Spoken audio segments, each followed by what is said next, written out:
We begin the video, I want to kind of state something that's really important for my fans to understand. Uh, Facts versus opinions. So, what's really messed up in our black community, we spread lies to each other. And it takes us so long to figure out that what we believe is a lie. A fact is something that's documented through history, documented through kings, battles, things of that nature. This is stuff that white people use against black people because black people don't use history and facts. Opinions is something that you feel, it's your thought, it's not really a fact. But people make a speech to try to intimidate other black people to join the group thinking. That's what's hurting us the most. Now, onto the video.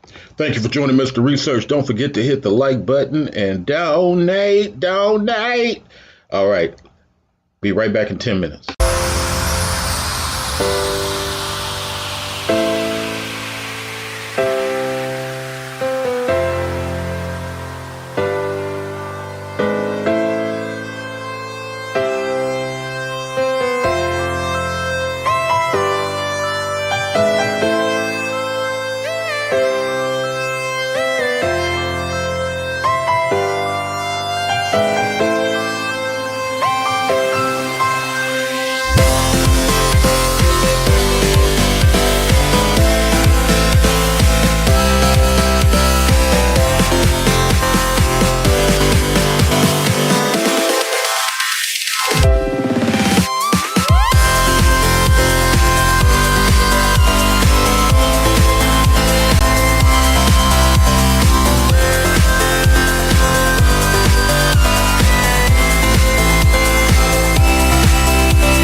Testing 1 2. Testing 1 2.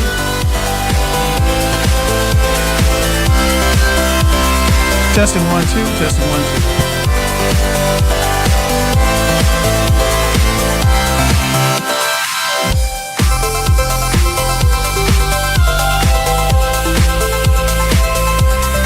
Just to let you know, I'm up here to show you some support. I do not know what this discussion is about, but I'll hang with you for a while, okay?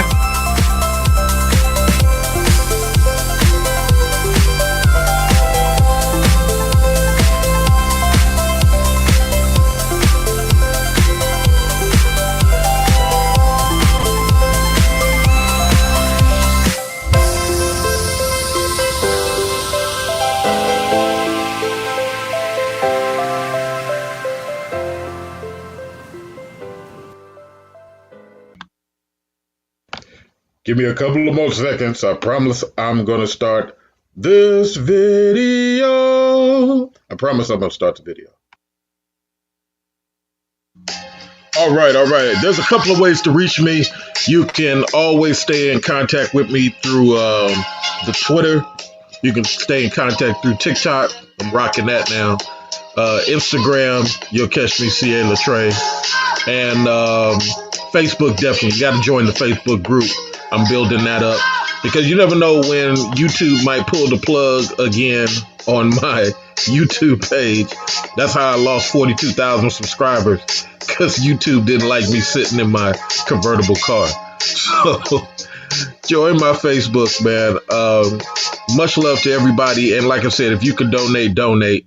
If not, at least share the video on your Twitter and your Facebook. That's better than saying I like the video. Peace out. All right, before we begin the video, I want to kind of state something that's really important for my fans to understand. Facts versus opinions. So what's really messed up in our Black community, we spread lies to each other.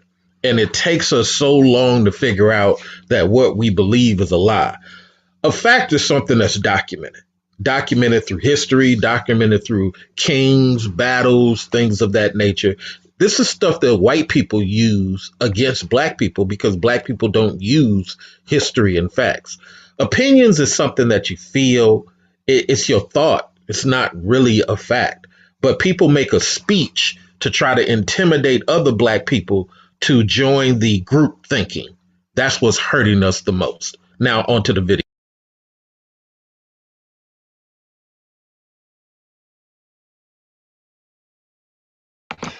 So thank you for everybody coming in. Thank you for Lowcast coming in.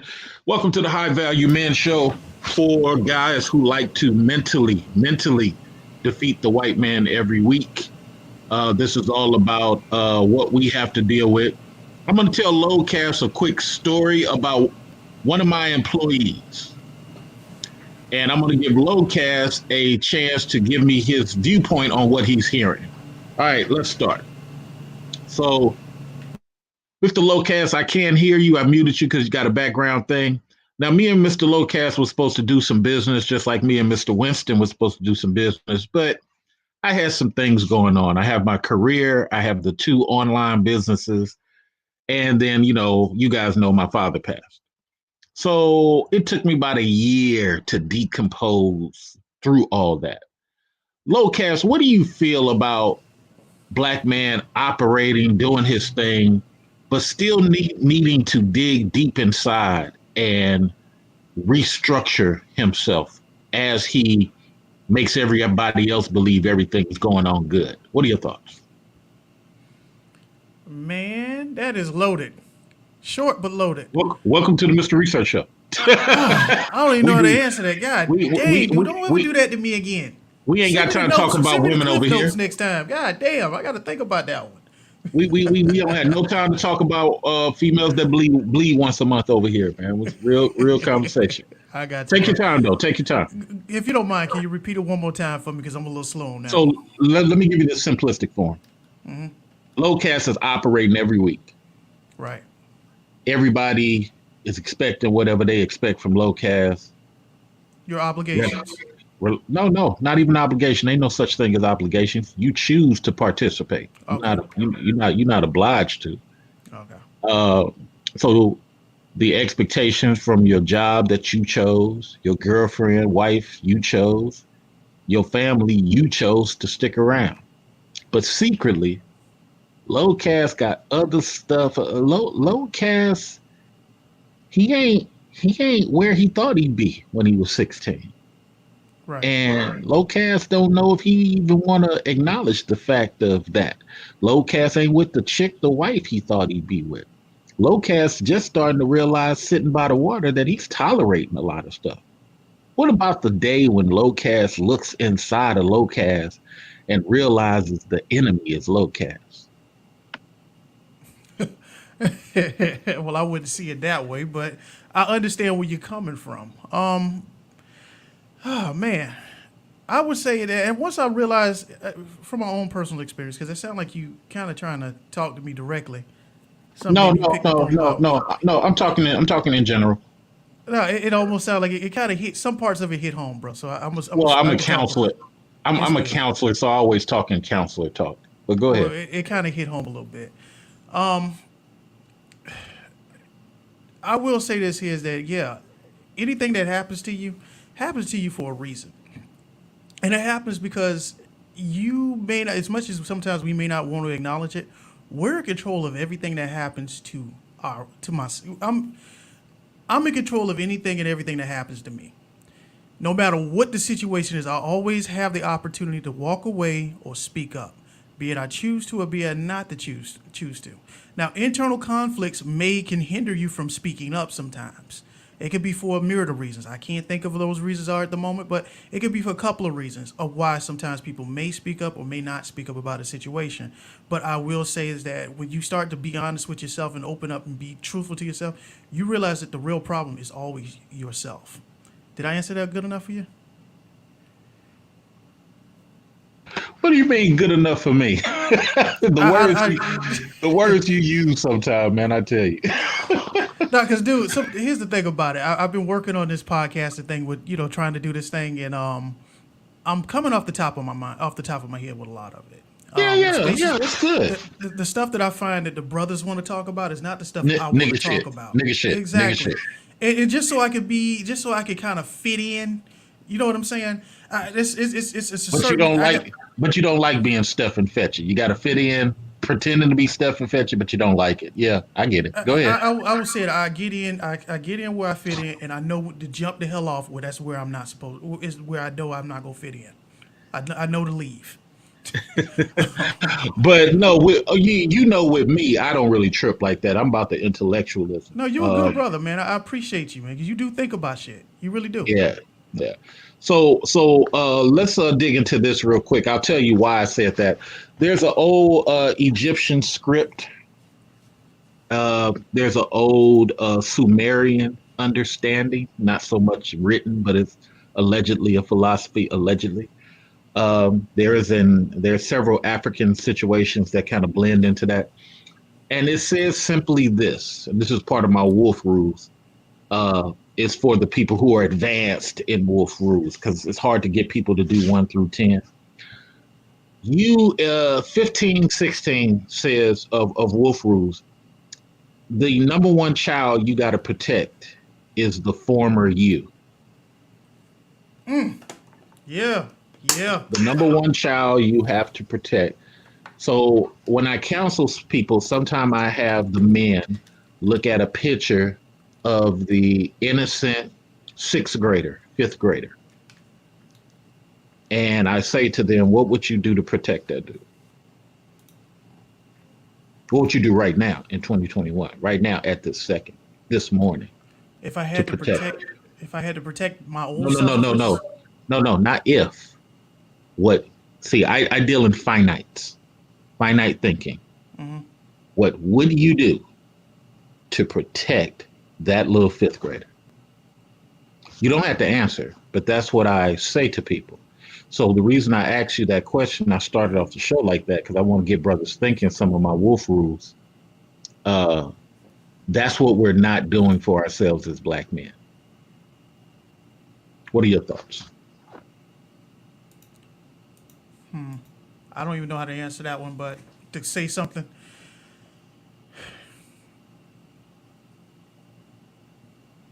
It is your job. It is your duty as men to protect children, be it you hate it, or be it you want to acknowledge it or not. Um, Depending on what the circumstance, because I would need more clarification on what the circumstances may be. But in many cases, if I'm dealing with a fifth grader, that fifth grader is dependent on me to handle things that they can't handle themselves, that they're not experienced at handling.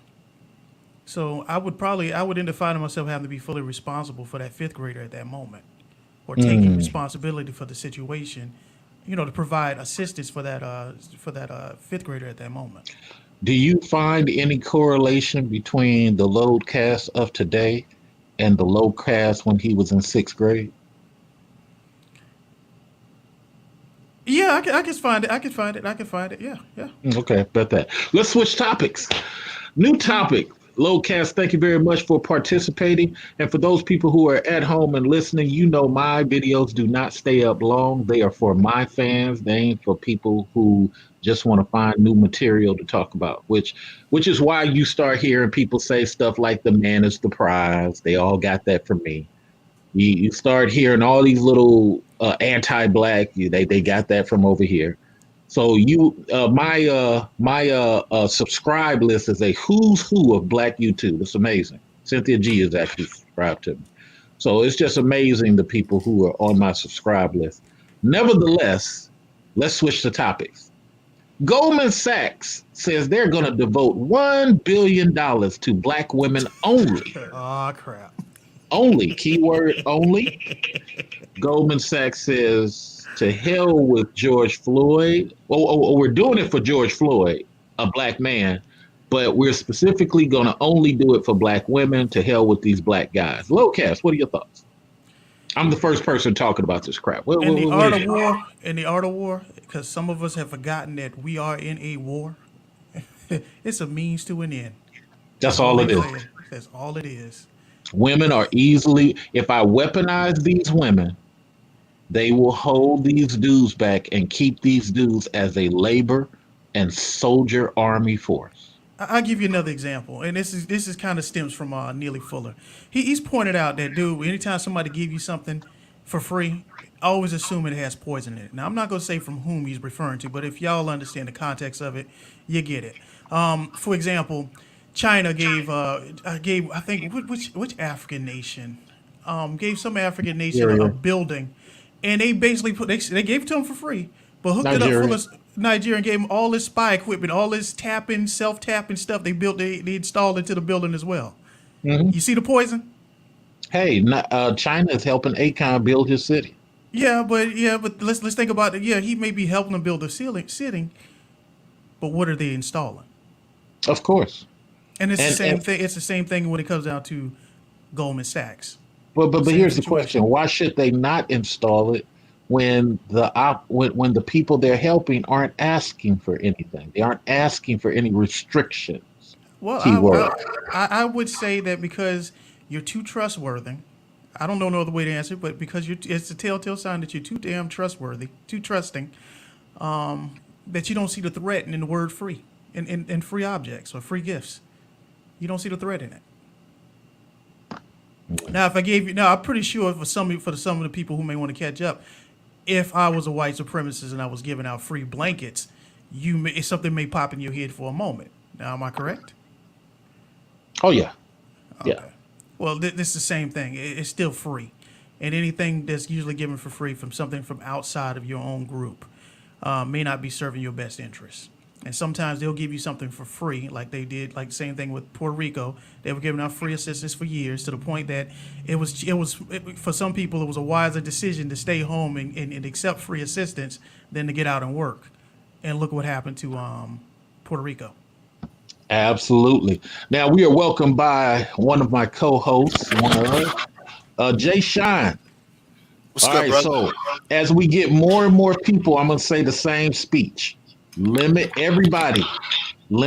your conversations to 60 minutes. 60 seconds. Self-check yourself because I'm going to say 30 seconds, 30 seconds. And then I got to rotate it because we'll end up getting more people here. And if I mute your mic, it ain't because I don't love you. It's because you ignored the 30 seconds, 30 seconds. and I got to shoot to the next person. So now that Jay Shine is here, I'm going to ask both of you guys to listen to a story, business story, business. So I was talking to one of my employees last night, and I'm gonna post the video. And 3 o'clock in the morning, I had to do payroll.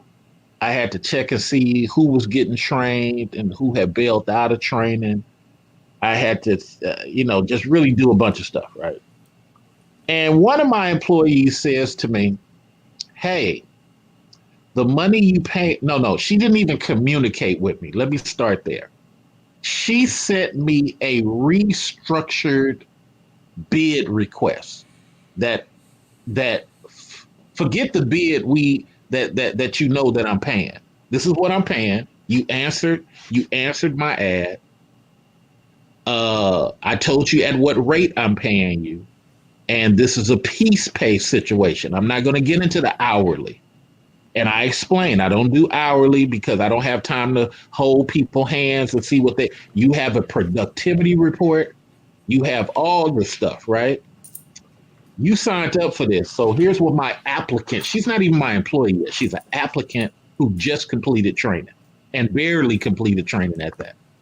She says, I want to restructure the situation, Jay Sean and Locast, because I, who has not done day one of work for you as of yet, I want to, I'm getting charged 20% by the company that you're going through, and it's for a bank fee.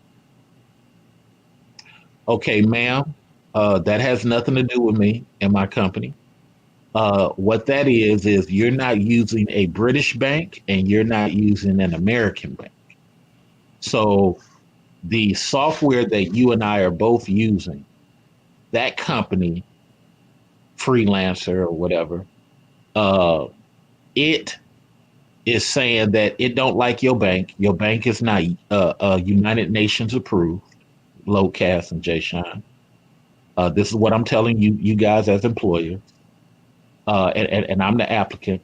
So unfortunately, they are going to give you a rate to the software company. The software company has turned that around and put it back on you, the end user, because you chose the bank. Now, I understand, employee, it appears, according to the wording, that it looks like it's coming from the software company. It's not. The software company has just rerouted that pay to you. I know this because I have several employees using different banks. One person pays 30%, one person pays 50%, but everybody that uses a American or England bank doesn't pay anything. Okay, so that's a banking issue based on what you chose. She replies to me, Jay Shine and Locast, I work in Indonesia. I sent her a list of American banks. Oh, well, our bank was so and so. Again, not my problem. Would you like to do the job or not? Let's go with Jay Shine. What are your thoughts? Well, she She don't needs she to don't find. get the job. I'm sorry, she don't get the job. Yeah, she needs to find the right bank or a better bank or kick rocks. Yeah. Or take that 20% hit and shut up. I mean, I wouldn't recommend taking the 20% hit. To me, the decision is clear. She No, either, no, no. I'm not going to recommend it, but that's her yeah, decision. yeah. I mean, her decision should be, well, your decision should be, she either change banks or kick rocks. That's simple. You know what I mean? Do you need her, or can you find somebody else to do the Oh job? no, no. I already got people, but Okay. what I said to her is, we're not changing. So what you Okay. gonna do? So what you gonna do? That's what I said. Has she responded yet? Not yet. Not yet. Okay. Well, I haven't even been back over there since 5 this morning. I There had, you go. yeah, so it is what it is. But it's good that people get to hear a glimpse of black men managing other people. because this is why I started this High Value Men show, because I think people need to hear black men on a mental level. Let's hear from Lowcast. Maybe he disagrees with both of us. What are your thoughts, Lowcast? No, I don't disagree. And if I was that person in their shoes, I would just open up in a bank that it corresponds with where you're sending this money, and I would just have the money rerouted back to my own to the account that I choose to. That's it. That's it. That's it. And the reason I bring this up, because I try to tell people when we competing against white people, you know, we got to be on a mental level. We can't think like laborers. Jay Sean is a rough dude. And Jay Sean, I can imagine him in a business meeting. I would probably have to calm him down. Man, Pimba, what are you talking about? These numbers don't fit. Man, look, man, you know, woke me up here for this business.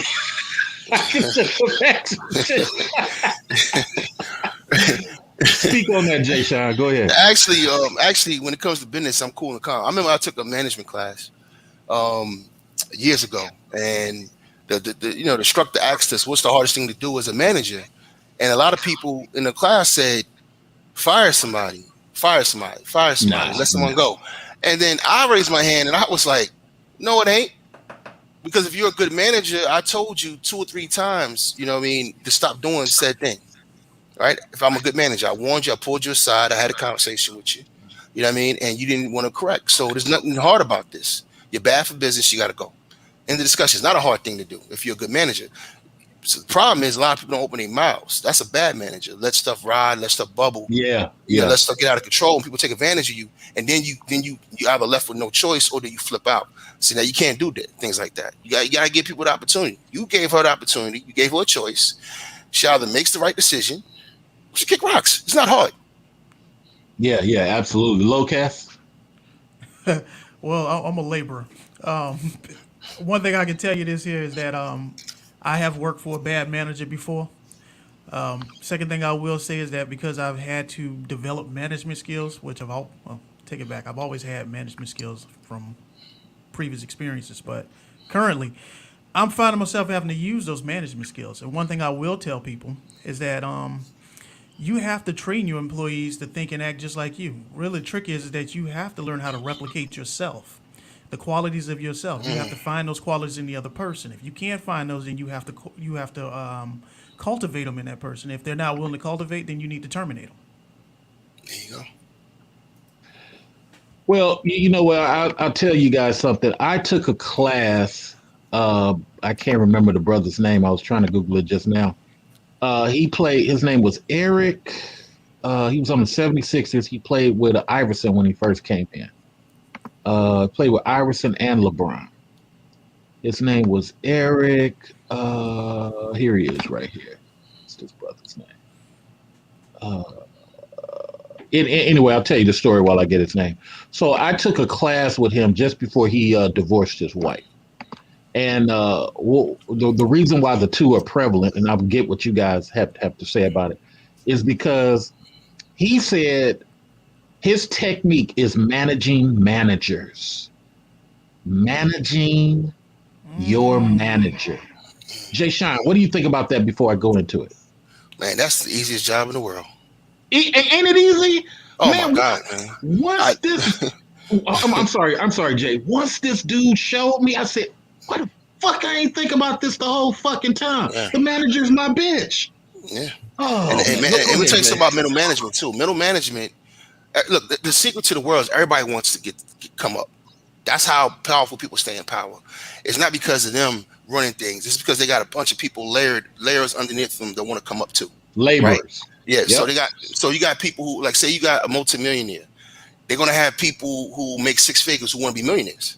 So you know what I'm saying? So you really have them in the palm of your hand. So what I'm saying is you're at the top of Walmart and y'all the multi-billionaires, millionaires. You got millionaires in the company, and you got people who are making 6 figures in the company. Your 6-figure people, your middle was considered for a company like that, a middle management. And all your job is to manage those managers. You know what I mean? And they're going to grind for you because they want to come up. All right. So that's what I'm saying. It's the easiest job in the world. So all you have to do is really set, benchmarks, standards, and then managers are competing against each other as well. You know what I mean? So, that's a beautiful position to be in. I remember, for those who are not aware about government, we have a GS scale, and GS 15 is the highest in the GS scale. I knew a GS 15 female lady who had 4 GS 14s under her. She was chilling.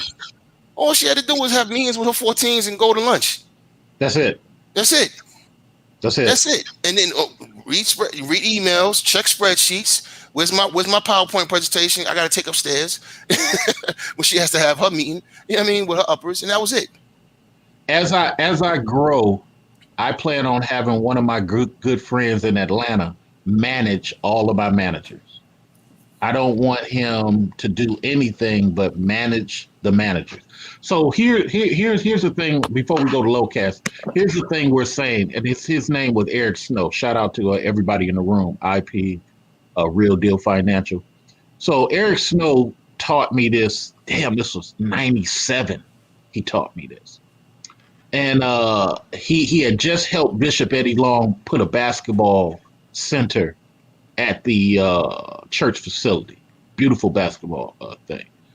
But here's what he said before we go to Lowcast. He said, as a laborer, this is the first time I heard this. He said, as a laborer, you are a borderline slave. Okay? You think you're making money. Slave. Yeah. You think you're making money. Because you care about the money. And I'm just remixing what Jay Sean said in a more horrific way. Jay Sean was too nice. I'm gonna be horrific about it. You care about the money so much, and that's what locks you into me. But if you can turn that labor thinking into the manager works for you, and you are tied to your business or your life or your property outside of this job. This job is just a conduit to the property and your business. And therefore, every time you come to work, you are pimping your manager to the outcome you want. For example, your manager has a project that needs to be done, but you're already in the middle of a project. You acknowledge your manager, but you don't question your manager. Art of war. After your manager leaves, you send him a follow-up email that's documented and in print, and you CC him and CC yourself at your personal Yahoo account. Hey, just wanted to do a follow-up of the meeting that we just had. Absolutely, I will get on blah, blah, blah, blah, blah. But the project for blah, blah, blah will suffer. The project under that, blah, blah, blah will suffer because of time allocation. The percentage of time it will take to do that will be this. And therefore, we'll get that done, but this may suffer for the week. He said, now you know what you just did? You gave yourself a cushion because your manager now is stuck in the words he used to you. You didn't say nothing. You put it all in writing. And now if anybody says anything in the future, there's nothing to say because it's smooth sailing. The problem is a laborer thinks like, yes, master, we'll get it all done. We'll get it all done, master. Lowcast, what are your thoughts? Where did I get it wrong? And then we'll go back to Jay Sean. Actually, you didn't get anything wrong. You cleared all the points. You cleared all the points. I operate the same way. I don't argue with my supervisor. I just put it in writing when I have to deal with it. And when I put it in writing, I'm letting everybody knows it's serious because I'm not going to say anything. Yeah, that's the best play. That's the best play. Go ahead, Jay. I remember being, a laborer. Wait. Hold on. For everybody need to know, this is I do this show really to hear Jay Sean speak. To be honest, Jay Sean and D Darrell. No, I'm very serious. To hear Jay Sean and D Darrell speak and hopefully get King Sigma in the room, because they all think the same, and it's so refreshing to hear them speak. But go ahead. Yeah, I remember when I was a cable dog, and you put up with a lot of stuff, especially as black men. It's always these people with personality conflicts. So what I learned as a laborer is, you got to document stuff. A lot of people, kind of lazy with that, but document stuff is the best way to protect yourself or deal with any situation. Because when it's time to push stuff up the chain, if you have a complaint or something like that, you need dates, times, when, where, You know what I mean? What? So my advice to any laborer is just, you got to document stuff. I'll give you an example. It's on a personal level. I still got receipts going for my for my daughter going back before my daughter was born. I got big Kmart receipts in the shoebox somewhere. I keep track of everything. I keep all my pay stubs. I keep and that's what I'm saying as men, specifically talking to men, because women are actually good at this kind of stuff, administration stuff, keeping cards and, and receipts and stuff like that. But men, we're not. You got to start, keeping track of stuff and documenting things that happen. That's just part of doing business. And guess what? It sets you up for management because, that's the natural growth. Once you become a person that's good at documenting things and keeping things on record, that's going to make you a better manager because now you know how to deal with people when it's time for you to keep your records. You're going to have to do the same thing when you're dealing with upper management. So this is a natural growth. And this is the difference between laborers and managers. People who stay laborers are those who don't keep track of shit, who don't keep records. That's Let really me interject for a second. Locast, earlier when I said laborers, you had a thought about that. What are your thoughts about when people like me and Jay Sean address Black men as laborers? Honestly, the majority of us are laborers. Well, I don't, the majority of us are, and usually when I'm talking, the only thing that irritates me is when other folk who are overly confident with themselves don't understand where I'm really coming from.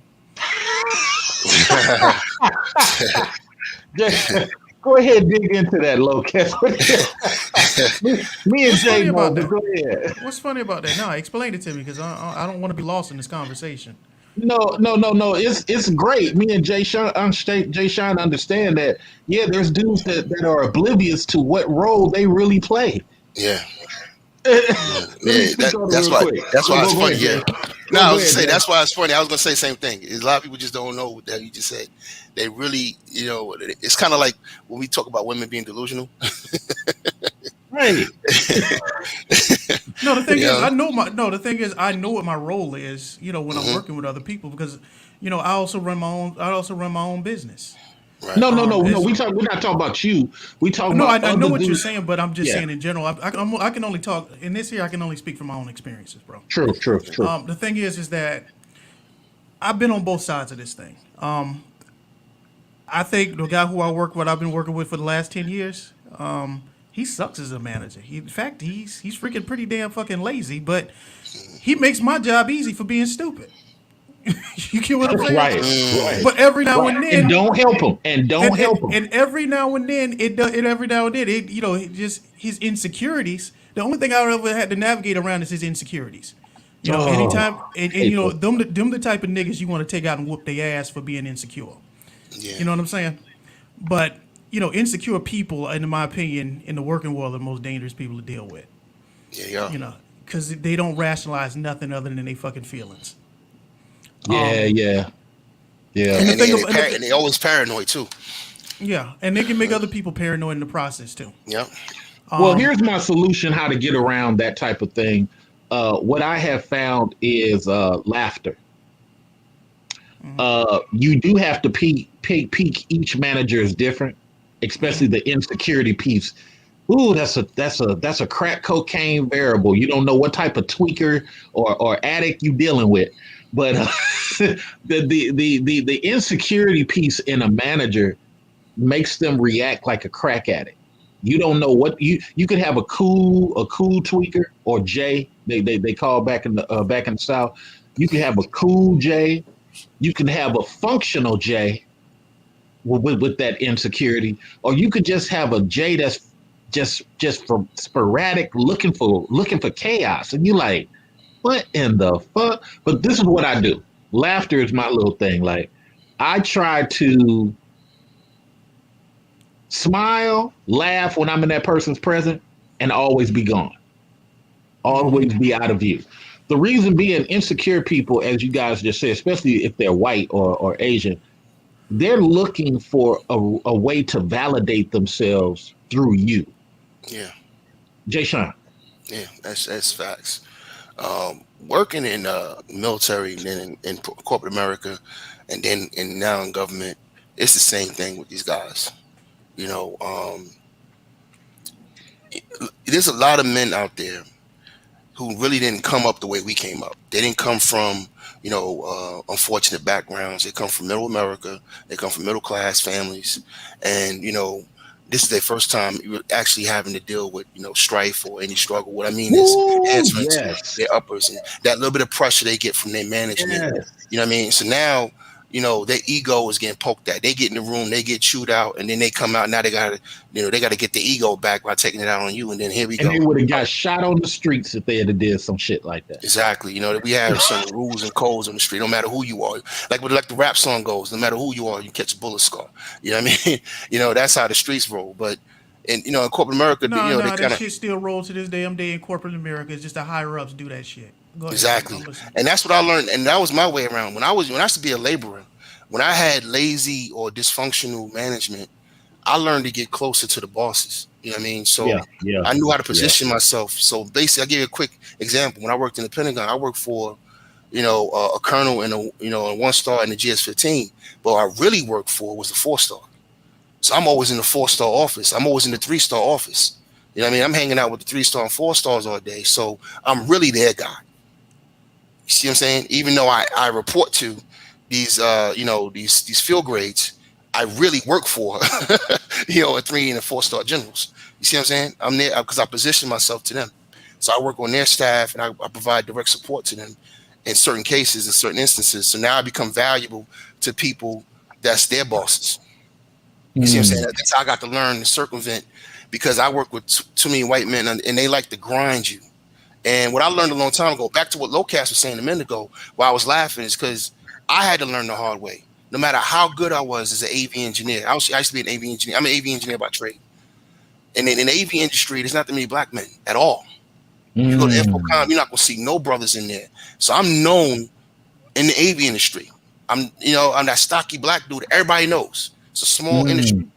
So if I go to Vegas right now to Infocom this June, people know me. So anyway. Wait. Stop right there. And that's what we mean by value. That's what Jay Sean was talking about last Sunday on last Sunday's show. Yeah. Value is mostly about your connections. Go ahead, Jay Sean, then we'll go back to Locast. Yeah, so I'm just wrap up real quick. I just wanted to say I had to learn the hard way about knowing my worth, right? So I'm good. I'm really good as an AV engineer. So I'm thinking my ideas matter, my work matters, my production matter. So I'm thinking I'm not expendable, but you are. Everybody's expendable. It's about power. This is how power works. Power dynamics works. And I had to learn that shit the hard way. Having a good idea and having a good work ethic is not enough in certain situations. You got to know how to navigate the landmines of this game. So when I learned and realized and got on my feelings of feeling that I was important and I've done enough to be worthy or to get certain concessions, nah, bro, that's not how it works. It's not how it works. You know what I mean? So I had to learn that part of the game, and I had to learn it the hard way. I could tell you a long story about a couple of things that happened to me, but I had to learn that the hard way. There's people out here there's people out here who think they're more important than they really are. So that's all. That's why I was laughing when Locast said that shit, because it took me back to when I was a laborer. I had this situation. I had to learn the hard way. So we're going to do a moment of silence, chat room, because we're giving out real good information. We are black men who normally defeat white men mentally. And this is good information, but you guys are disrespecting the show by not clicking the thumbs up. So what I want to do is prevent people who are just looking for stuff for free. That ain't how the black community grows. If you don't want to donate, you see the donation shit right there. If you don't want to donate, then you can at least click the thumbs up. So we're going to stop this information, and I'm going to do a commercial right now. Then we'll be back, and then Locast will speak about everything he's heard so far. All right?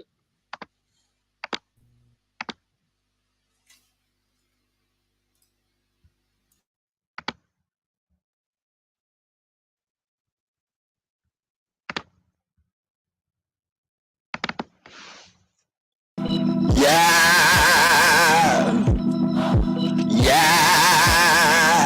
Donate.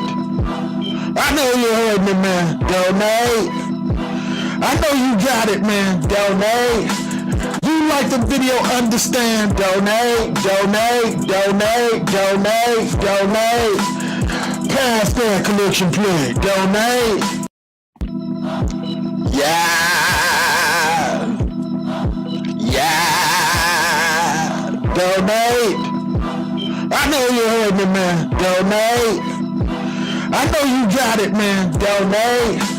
You like the video, understand. Donate, donate, donate, donate, donate. Pass that collection plate. Donate.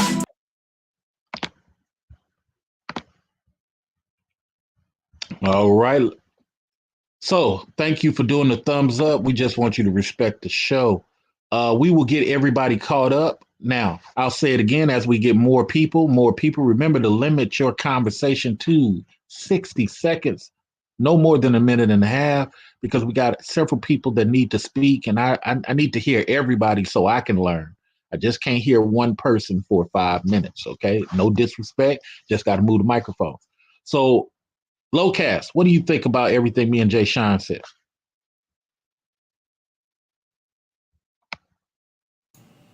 Oh man, he's spot on. I agree with him. I agree with both of y'all. All right, I agree with both of y'all. It speaks directly to who I am. It also is everything that you're saying, and at the same time, it's also something I also need to refresh myself with. You know. So. See. My thing is, last show, I showed evidence. We had a couple of people come on. Jay Sean was witness to my receipts. D. Durrell also. I build managers. That's what I do. I build managers and supervisors. I don't think there's no reason as us black men to have a position if you're not pulling people in. You need to have people up under you. Matter of fact, I'm gonna holler at Jay Sean behind the scenes, and we gonna see if we can get a training situation for him so he can have motherfuckers black up underneath him, and see if we can get some type of maybe black union situation at the industry he in, because fuck that. We got to really be making these moves happen. Shout out to Jesse. I helped Jesse become a medical biller and coder. I create motherfuckers. I don't need to hold this knowledge to myself.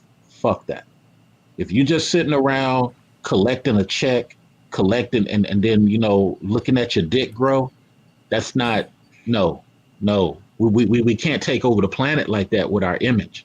So let me go back to what me and Lowcast were talking about for the rest of you guys arrive, so that way you guys will all be abreast of what's what. So the first thing I said is looking at your inner self. I'm going to ask the other two people that just came on, and Jay Sean, I'm going to come to you last. So Real Deal and King Sigma, we'll go with Real Deal first. Real Deal, what is it when one day a black man looks at his life from when he was in 6th grade and says to himself, I'm letting that little motherfucker down. The little 6th grade me, I am not protecting. The little 6th grade me, I am not representing for. And at what point does the 2021 black man, Real Deal, say to himself, or what does he say, Real Deal, when he realizes that it's really him not checking him, and he's letting the little younger version of him down? What are your thoughts, Real Deal? Ain't no right or wrong. Ain't no right or wrong. Well, he gonna say he done fucked up. In my Bill Duke voice, he done fucked up, right? And that's facts, because when it comes to having foresight, a lot of people don't have it. When it comes to failing if you would have to have a time machine, like I done brung the DeLorean, and I would have to see the 6th grade me, I would have said I was failing myself then. Not having the discipline, not having the ability to control my mouth when it came to certain scenarios, I wish I would add back. So when it comes to them being in 6th grade to now, is, man, I should have crack open a book and figure out what was needed to be done, because things is moving quick. Like Jay Sean, and I'm gonna be done in 10 seconds with Jay Sean. With his story, he managed to become an indispensable asset due to the fact that he connected with the higher ups. But I'm done. And you know what? A shout out to Paris James, the first person out of 20 people to share the stream. Got 20 people watching, but one person shared the stream. We want to appreciate you, Paris James. Thank you for that. King Sigma, ain't no right or wrong answer. What are your thoughts? Could you repeat the question? So the question is, when a man looks at the child he used to be, 6th grade, 5th grade, and he sits by the water and he just reflects on that time up until now, 2021. How does he reach back into himself and pull out a better him so that he can protect the child that he used to be? The reason I say that, King Sigma, is because so many dudes are operating off of survival as opposed to operating off of normalcy. That if the kid would have been protected, he may have a happier outcome. So this isn't about you, but just in general. How does the dude reach into himself and pull out a better him so he can get back to the joy of that 6th grader? Well, I would say for me, because the last time I was on and you and I talked, I told you the story of how my stepfather, he tore all my posters off my wall of celebrities. That shit changed my life. That shit changed my life all week. You just don't realize. We'll talk about it. Go ahead. Yeah. So for me, that you're talking about the exact age I was at when that happened. So I wanted to be Allen Iverson, right? That was my role model, and I also wanted to be Johnny Cochran at the same time. So that version of myself really never left me. That's what kept me wanting to get out of my working class environment, because the way that my uncles and my grandparents, everyone had it set up, I was gonna go work at Ford company or General Motors, because everyone I knew that was a man in my family or a relative, they worked for one of the big motor companies in my area. So I had different relatives and friends of the family that would just say, hey, this is what you should do after you graduate from high school. But I was never a person that liked working with my hands like that. I was always. You didn't like being a laborer? Yeah, no. I already knew. No. That wasn't going to work for me. I knew at a young age that wasn't going to work for me, because my grandfather had a landscaping company. And when I went to Mississippi during the summer in Biloxi and Gulfport, I would work with him. And I was like, you know what? This isn't going to work for me. And it's a good way to make $1 if you like to do labor. But for me, I was always more into like abstract thinking. Always thought that I would do some more white collar. And Johnny Cochran being my role model, I just figured I'd go do law or business. 30 seconds. Yeah, so for me, it's like it wasn't really that hard to keep that vision of my inner self alive, because I was trying to get out of mediocrity and I was striving to do something much higher than those around me. So I was driven by that unknown, and I was driven by the challenge of it. So I think that for men that are having a problem, they need to set their goals a little bit higher and just aspire to something that is beyond their environment. And what do I say, King Sigma? You need to be a supervisor, manager, or owner. You can't complain to me about this jacked up USA if you're not trying to apply to a supervisor at your competing company. But maybe Jay Sean will disagree. He's the co-host of the show. Jay Sean, tell us where we all got it wrong. I can't. I can't. I will say this though. One thing that makes me flexible in my thinking is that I remember growing up in Bushwick, Brooklyn, and not seeing past the block. What I mean is, I didn't understand, what was in the rest of the world. I couldn't fathom the Pentagon or working for generals or. I didn't think I lived past 26. You know what I mean? But I'm just saying, I just didn't understand what these things were. That's why other societies have a leg up on us in a lot of ways.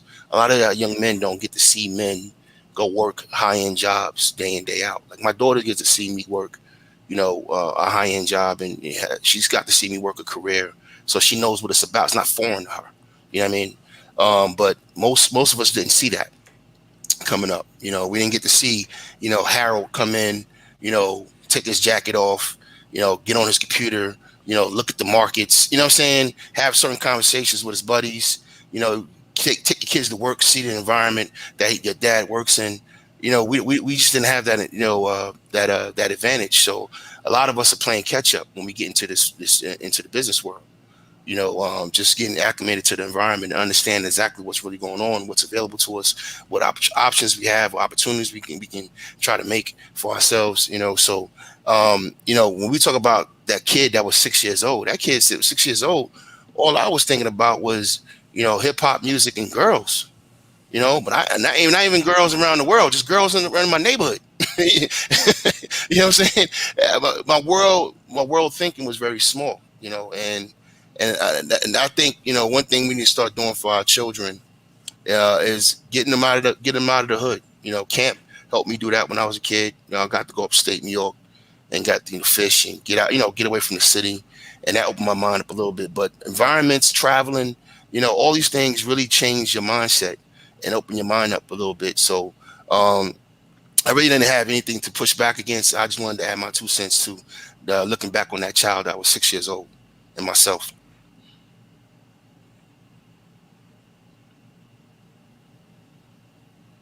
I'm sorry, I was talking to my handyman about cutting some wood.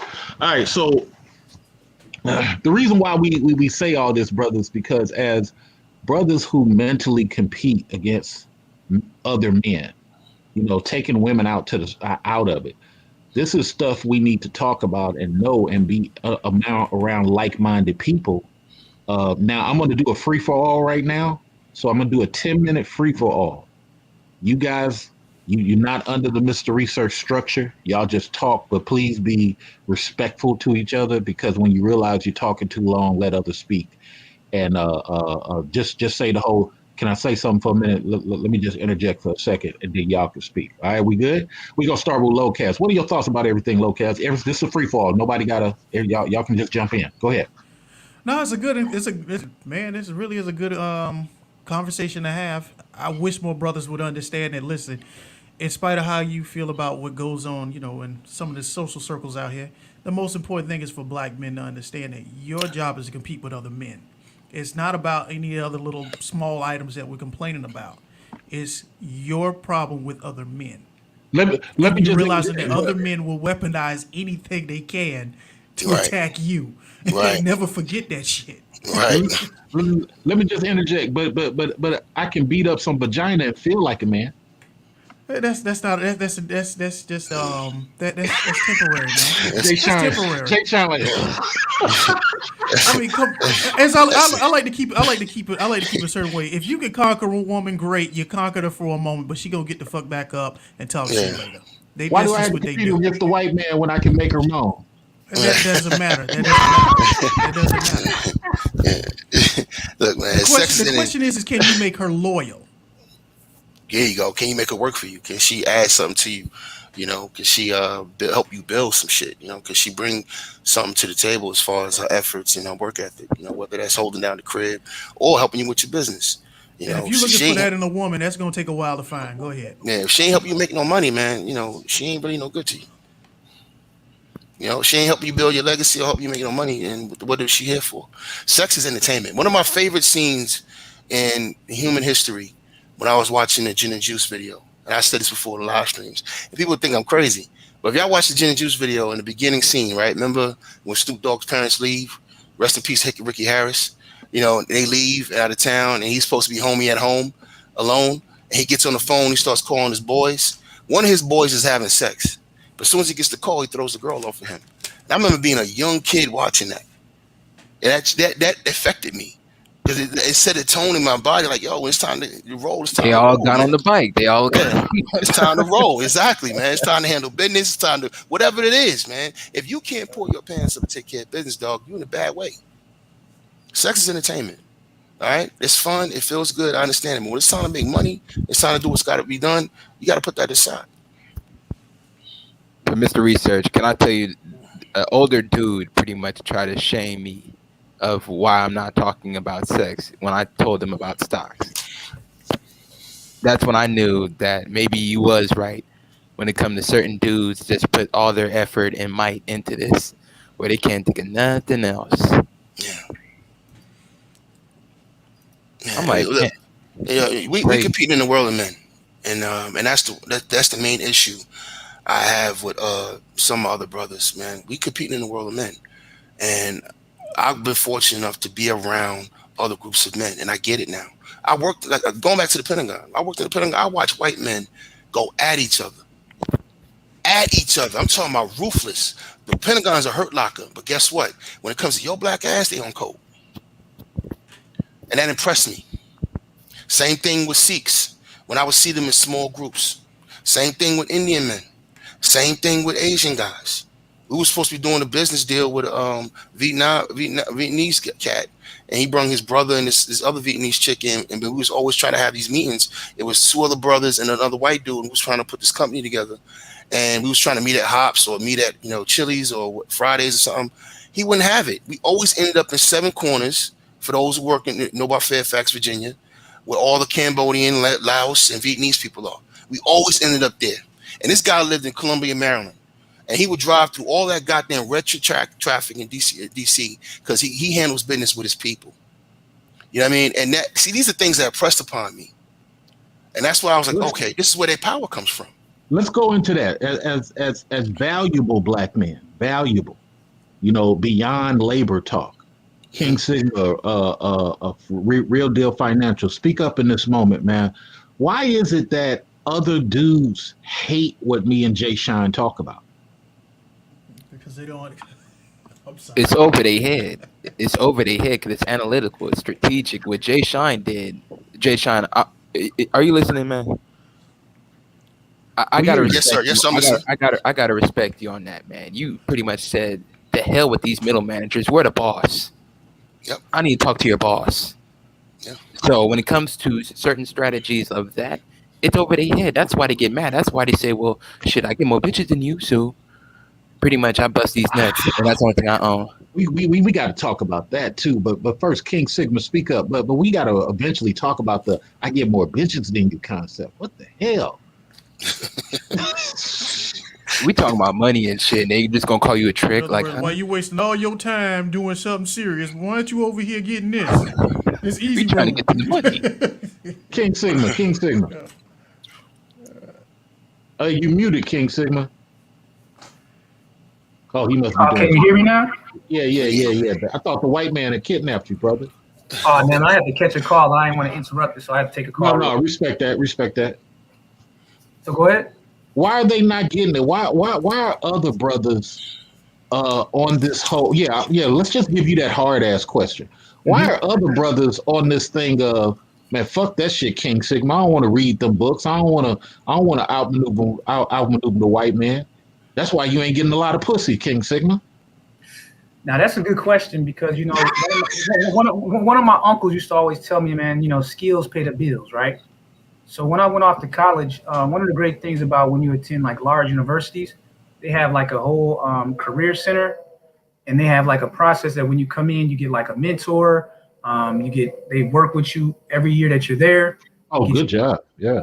Yeah, they get you internships and things like that during the course of your career. Having attended the Carlson School of Management and studied business law, always had mentors, and they would give me different books to read.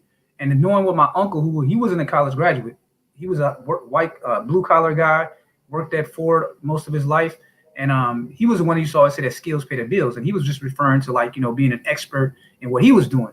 So I was always told that if you're going to do something, aim to be in the top 10%, no matter what it is. If you're a janitor, be in the top 10%. And be so good that you can go off and do it on your own. That's when you know that you're really good at something. When even if you decide not to go into a business for yourself, you could at any moment. So you make the company as dependent on you as possible. So for me, I was always aiming to be in the top 10% at everything that I've done. So when I graduated from college, I had already done like internships in corporate America. And one of my favorite professors, he understood as a black man, and he was actually a white guy. And he gave me this book. It was called Black Life in Corporate America. Now he's a millionaire and all this, one of the top professors there. And he had given me this book called Black Life in Corporate America. And he was just this is an older book written by some black men in the 80s, but it's been a book that's been referred to a lot of college graduates from business school for a couple of decades. And it was crazy because even in the mid 2000s when I graduated in 2008, the book still was relevant, and everything that the book talked about, I encountered in corporate America. So there's one of the great things about books is that It saves you the time of trial and error, and it lets you avoid certain mistakes that you'll make on your own without that knowledge. Books are just So let me say it again. Why in these spaces? Mhm. Why is it the black man is so focused on insulting you for that speech you just said, and says King Sigma sound like he a simp? He sound like he ain't getting no pussy. Ain't this worse than the action of the Ku Klux Klan for somebody who looks like you to constantly talk about you not fucking enough? Well, it's an entertainment thing, and when you talk about, like, when it comes to the track record of pussy, I'd be shocked for that most guys in this space have had more women than I have. I'd be shocked, but like that's something that can be backed up, like, since high school. You show one of these cats like your yearbooks, and they don't even want this. This is more about entertainment and being viral minstrels. So that's why. So they'll say that because their reason for being in these conversations is to peacock for women that they'll never see, women that are not interested in them, and the women that are actually behind the scenes getting at the very exact dudes that they would tend to hate on. And that's one of the reasons why certain individuals draw a lot of hate like that, because they have that energy about them. 5 seconds. Yeah, so that's the reason why I think that most cats that come to these spaces, they come for the entertainment. Hey, look, I got a question too. Oh, okay. Give me a second. I'm gonna play a little joke that goes along with this topic. You're gonna go ahead and take your shot at that, and then we're gonna switch that conversation back to our early conversation on Goldman Sachs says "fuck all black men." And so, give me a second to play this little joke. I find it funny.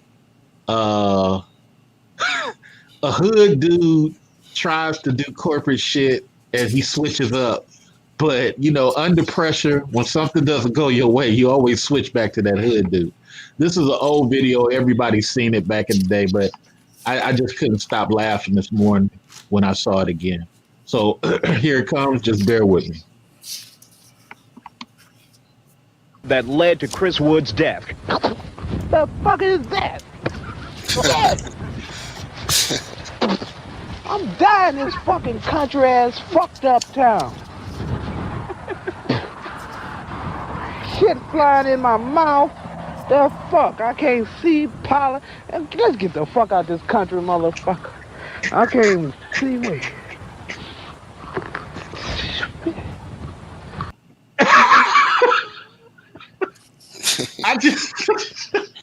I laugh at it because, man, you can be doing that corporate shit, that business shit, that professionalism shit, and something throws you off, man. He code switch quick, boy.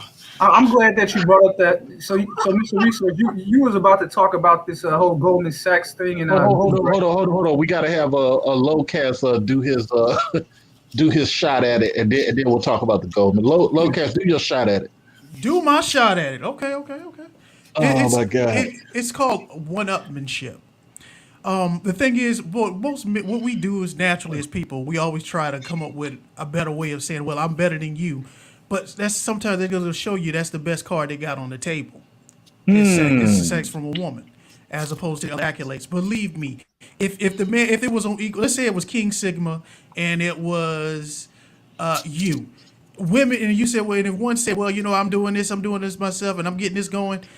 And if you wanted to one up that man, you would probably have more accolades. So a woman wouldn't be the first damn thing that comes out of your mind, comes to you. Not at all. That's not your most recent event.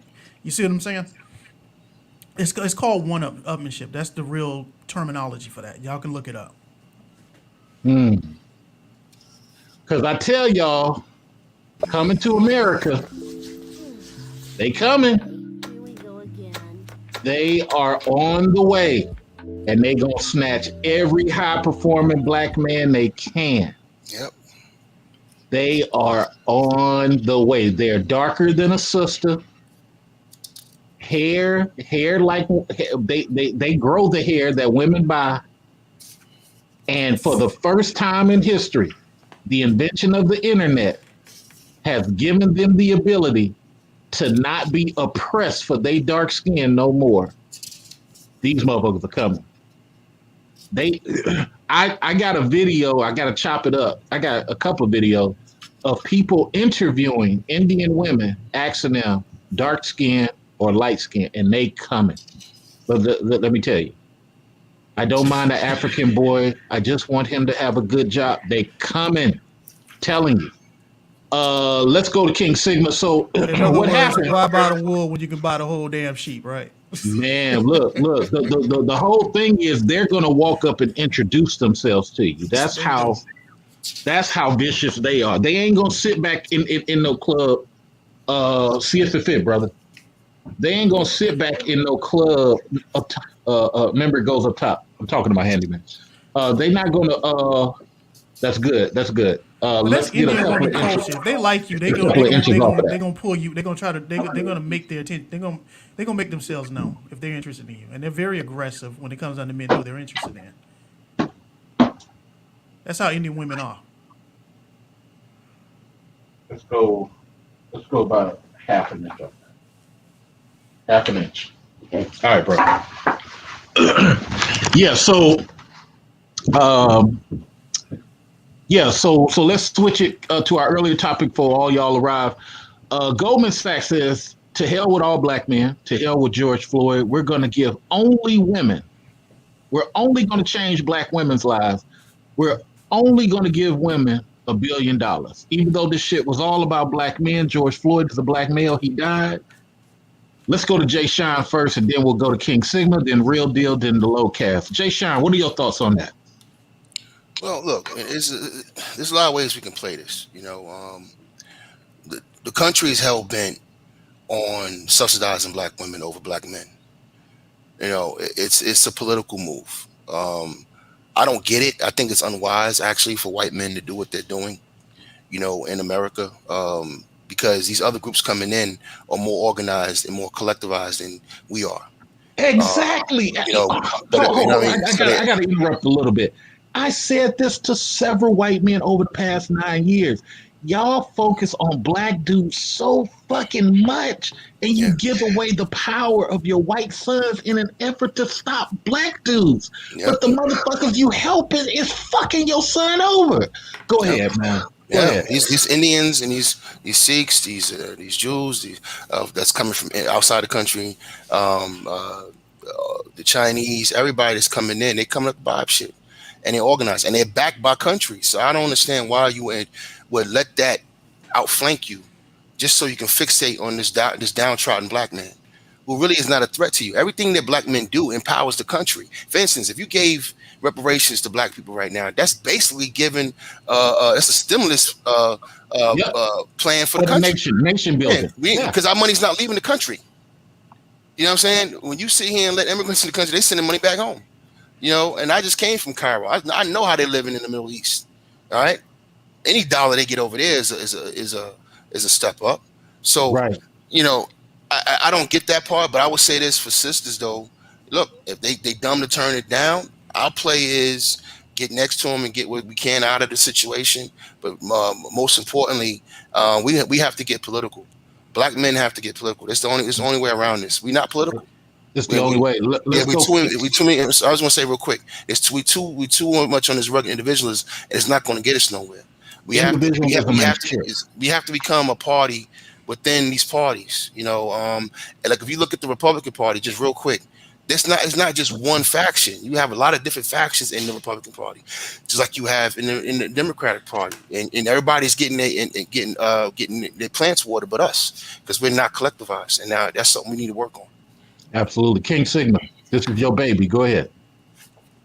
I mean, I just look at it from the standpoint of how I'm watching corporate America, how they market white men to black women, for example. So if you notice, the most popular pairings in the real world are like white men with Asians and white men with Latinas, right? Then you also have like the non-white men, and in real life, they have not so much difficulty, you know, dating women of different cultures. But you notice that corporate America in the last 5 to 10 years has really gotten behind promoting with their dollars and time, black women and white men. So I think that's where the connection is with Goldman Sachs.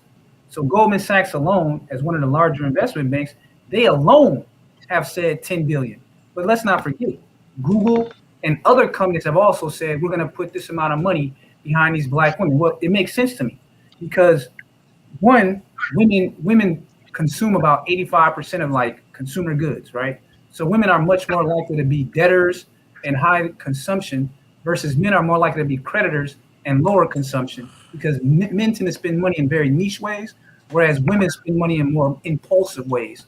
You know what I'm saying? So they're more likely to buy a $5 purse that they can't pay for because they're not worried about it at that moment. It's an impulsive buy. Whereas a man, he's more likely to, even something that he wants, like he might be a collector of trains, but he's going to wait until it's feasible for him to buy that train and get maximum value. Corporate America likes the high consumption of women. But again, there's a connection between how they're promoting white men.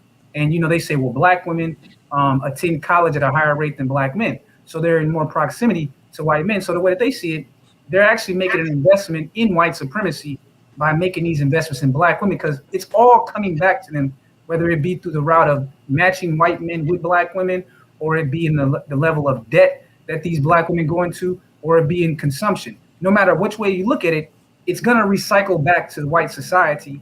And the more of these black women that you can indoctrinate to invest even more heavily in the white supremacist system, the less likely there's going to be like any kind of cohesion with the majority of black males. And so they know exactly what they're doing. That's why they're pumping it so hard. Just black women this, black women that, black women this, black women that.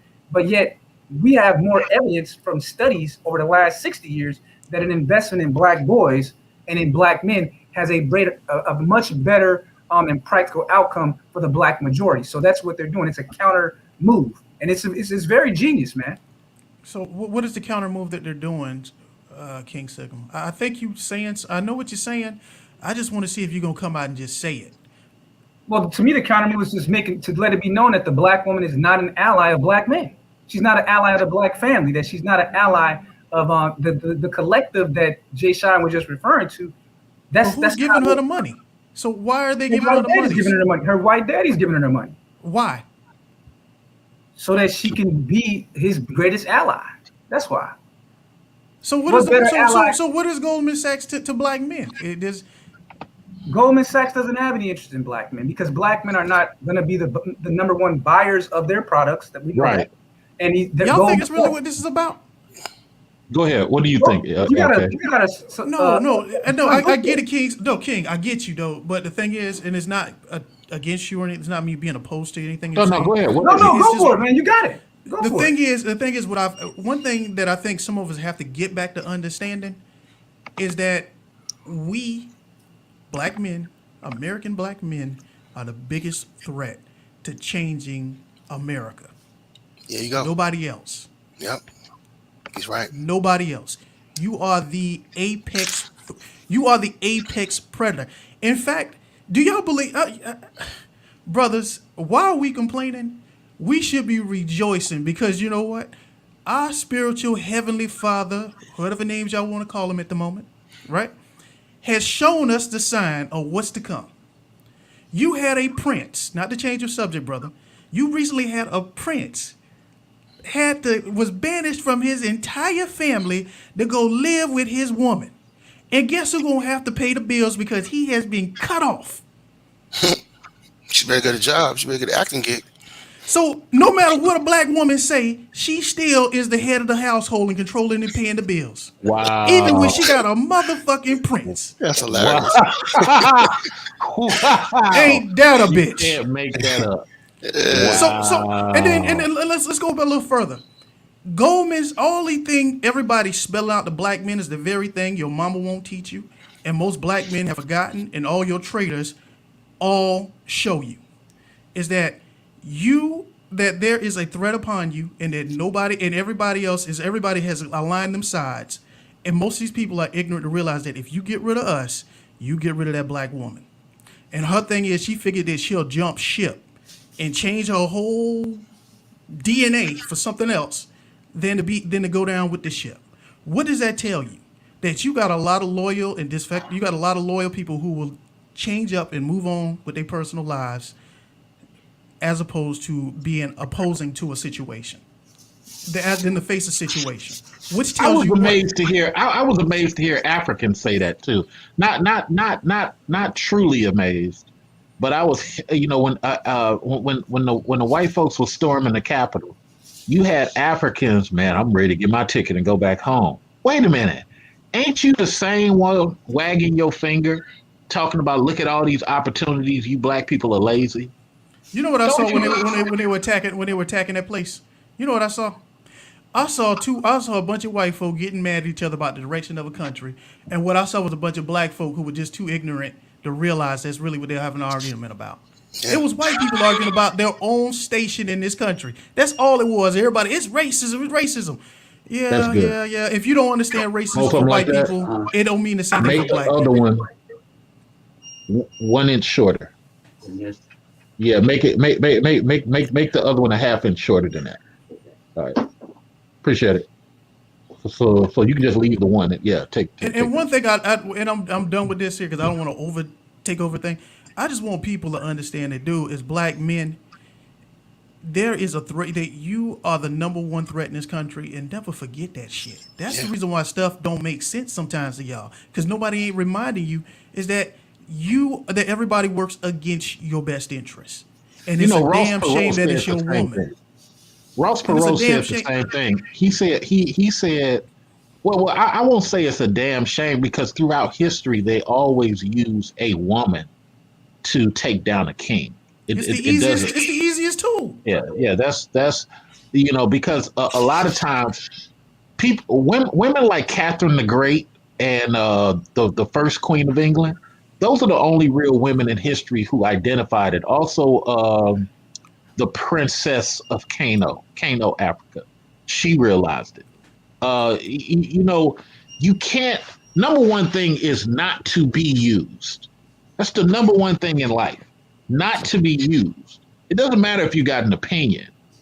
You say you're a warrior and you kill dragons and you hunt down grizzly bears. That's a proud fucking thing. Hey, I hunt grizzly bears. Fuck them grizzly bears. Okay?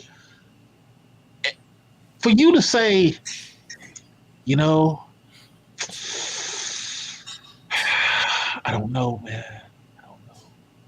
They get the hell away from me. Oh, but you don't know what I'm talking about. It don't matter what you're talking about. That feeling, that vibe of non-warrior, dude. What the fuck? What the hell? Man, get away from me with that, dude. Oh, man, CA don't want to hang out with us.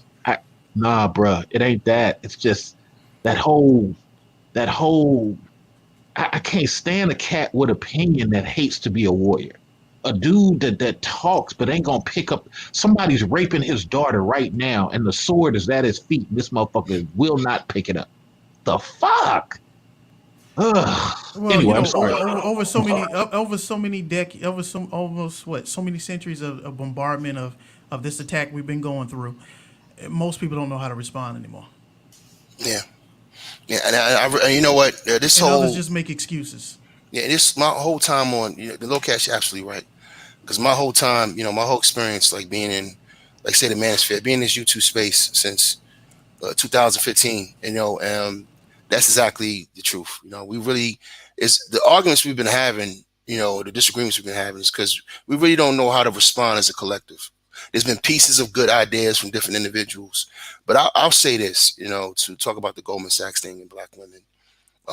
I said this before, and I mean it. Black women are the biggest traitors in human history. There's never been a subgroup that betrayed other parts of themselves like these sisters have. Some have done it knowingly, some have done it unknowingly. A lot of it's culture, a lot of it's programming, and a lot of it's survival, and when you put shiny things in front of women, we already know how that goes, but my thing to brothers is this, with that being said, and that's a very painful thing to realize. When I have a conversation with my real sister, one of my sisters, and I'm telling her, like, look, when you say negative things about black men online, that affects me too, sis. She's like, no, it doesn't. You different. Like, no, I'm not. I'm just your brother. But when y'all, collectively shit on us, that hurts your brothers, your cousins, your nephews. You know what I mean? So the fact that you can't see that, but at the same time, you're talking about how black men are talking about you and how it affects you, just lets me know that you're not dealing in reality. So this is an emotional creature that's not dealing in reality, that's devoid of leadership. And when I talk about getting the black community back on track and in a black future, I'm not talking about being nice. And we're at war. If we don't if we don't do the right things and make the right moves as black men in the next 10, 15 years, we're done. You understand me? Indian family will come over here. Women outnumber the men in every group. So when an Indian family comes over here and most of their daughters marry other Indian men or might somebody marry a white man, so you know they love white people, they idolize white people. You know, one of them might go get a black guy, but it's going to be a well-to-do black guy, and all they're going to do is absorb that brother. You're not winning anything. You know what I mean? You're being absorbed into that group, not just racially, but also financially. Your finances are being absorbed by that family. It's called assimilation. Exactly, and that's what's going to happen to you. Same thing with Maria. Same thing with Mei Ling. You're being absorbed, and you know what I mean. And that's what's going to happen to you. I hear that argument a lot. But here's the thing: you know what no one ever says? They never explain. Good. A rebuttal. I like a rebuttal. Go ahead. Yeah, because I keep hearing the same argument. I've heard it many times. It sounds great, but here's the problem. I'm sorry. Let me just say this. I hate when everybody on the panel agrees. I need somebody to rebuttal. Go ahead. Now here's the truth about the black dollar. And when we look at the black church, I think it was 10 billion in the black church last time I checked. That has just been locked away, that hasn't been recycled back into the black community. Even when you look at the marriage rates amongst blacks in the last 30 years, it's been around 85 to 90% up until very recently. All these black dollars have always been there. But even if you take interracial dating and mixing and assimilation off the table, those dollars have not been going back into black businesses. They have not been going into black land trusts. They have not been going into black corporations. We have less black banks today in 2021 than we've ever had. And if after COVID, we may not have any black or any black banks when it's all over. So when I hear this argument about, well, you know, this black person went off to be with this other group and their money got absorbed, guess what? Most of these black people's dollars are going to Jews. They're going to Arabs. They're going to white corporations. Anyways, none of it's recycling back into black America. Now, I can understand your argument if it was a case where we can look at the track record the last 30 years and say, you know what? When blacks actually have these unions together, they're putting it back in the black business. They're putting it back in the black land grants and home ownership. Guess what? Blacks have less homes today in 2021, less savings today in 2021 than they did in like 1975. So the money one of the things about integration is that the money went even quicker out of black communities. Hell yeah. Under Jim Crow. So I get what you're saying in theory, but in practice, bro, I'm sorry, it's not the case. When your woman that you're talking about, when you talk about the collective, because I say the woman, but you're claiming them as your women. So when they're actually looking more for a Birkin bag and they're looking more for a Coach bag than they are to create their own black Coach competitor, or the black men don't want to create their own black Google competitor, we're not talking about collective thinking here or black economics. We're talking about total acceptance of assimilated consumption, bro. And we have to be honest about that. Yeah, we're not in disagreement, brother. We're not in disagreement at all. Everything you just said is spot on. My problem, my issue is stopping it. Like, let's not act like we don't have simp dog culture. Like, we literally got rappers out here singing about buying the Birkin bags you're talking about. You see what I'm saying? Like niggas is reciting poems about getting the bitch red bottoms. You know what I mean? Like, you know, this shit is simping on top of simping on top of simping. Here's a better way of looking at it when you finish, Jay. All right. Yeah, I just want to say this is ridiculousness on our part. What I care about, you know, Sigma, is this. I care about self-determination, and you know, and I just know how the world works. You know what I mean? And we can't do this as individuals. We just can't. There's no way we can fix the problem. The thing is, we're in a good position because no one's thinking about us. Politically, no one's thinking about us. No one's worried about us. They know we're scattered. We know we're scattered brains. That's why they gave us booty to the polls. They think, well, we care about us pussy. You know what I mean? This is what they think about us. You know what I mean?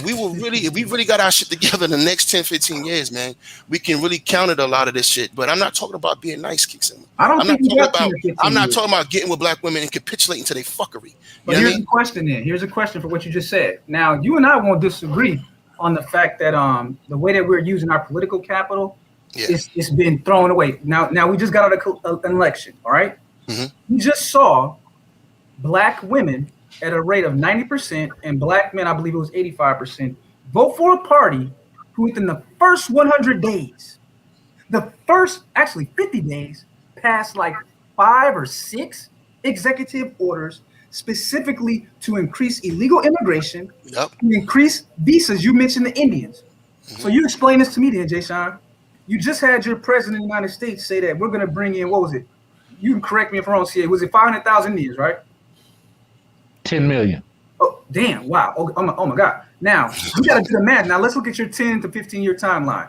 You take a 10 million seed population who, remember, 2/3 of all open tech jobs in the last 10 years are going to East Indians and Asians in corporate America, Silicon Valley right now. They said 2 out of 3 open jobs goes to an Indian. So let's take the number that CA just threw out.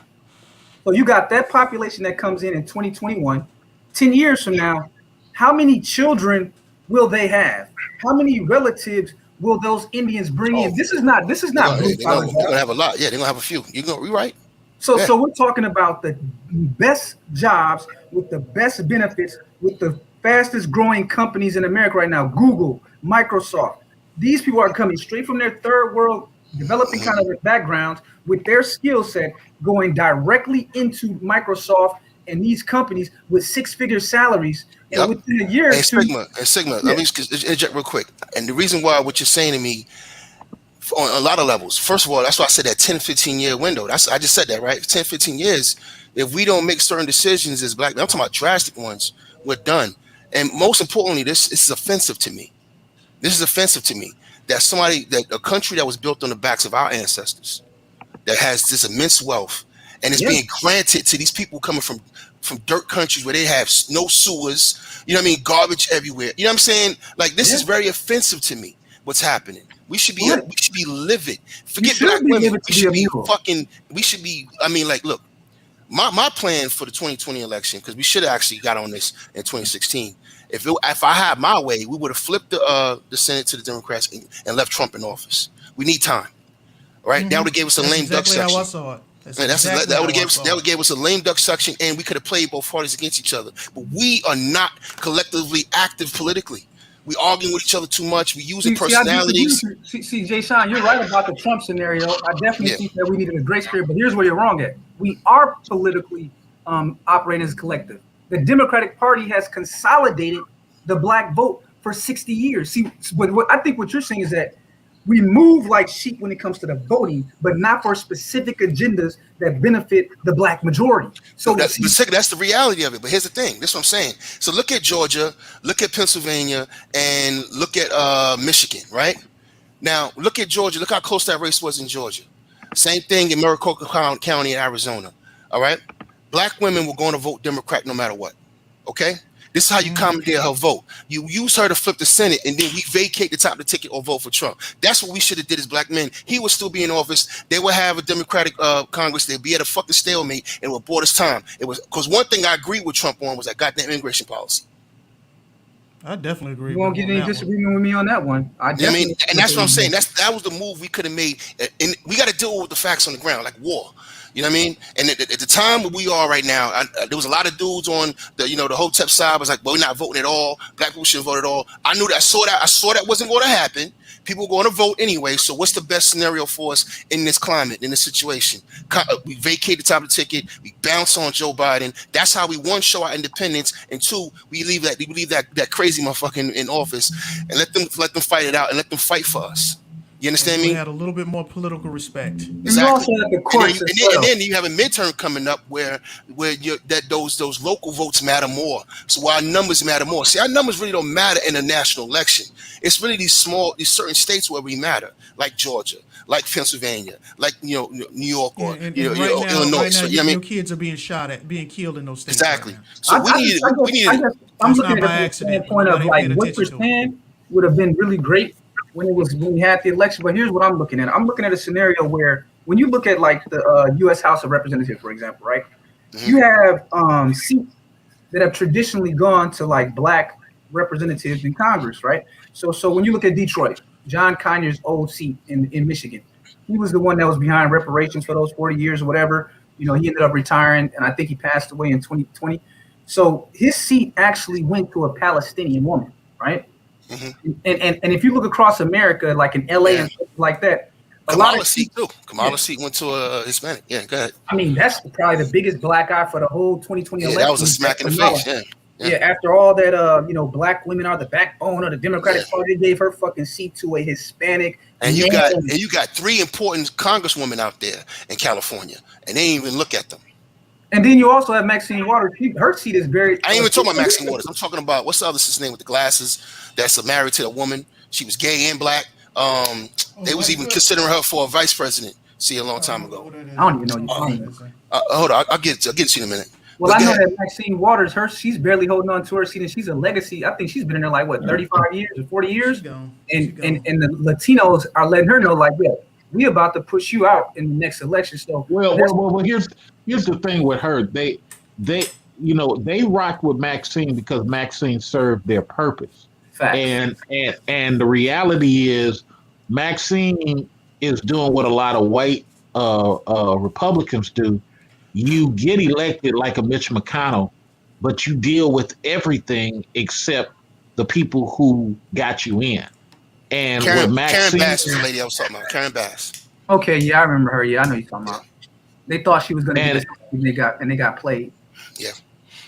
and so what Maxine Waters is dealing with is, okay, you've served your purpose. Okay, now how Maxine Waters is going to flip that, I don't know. But people like Maxine Waters, even my city district representative needs dollars. People like Maxine Waters need to flip into another area of talking for blacks if she want to be quote unquote black, because the truth is always about when they get you out of office, what do you continue to do? That's really what it is. Are you going to Jimmy Carter that shit? Fuck a office. I'm still going to make change.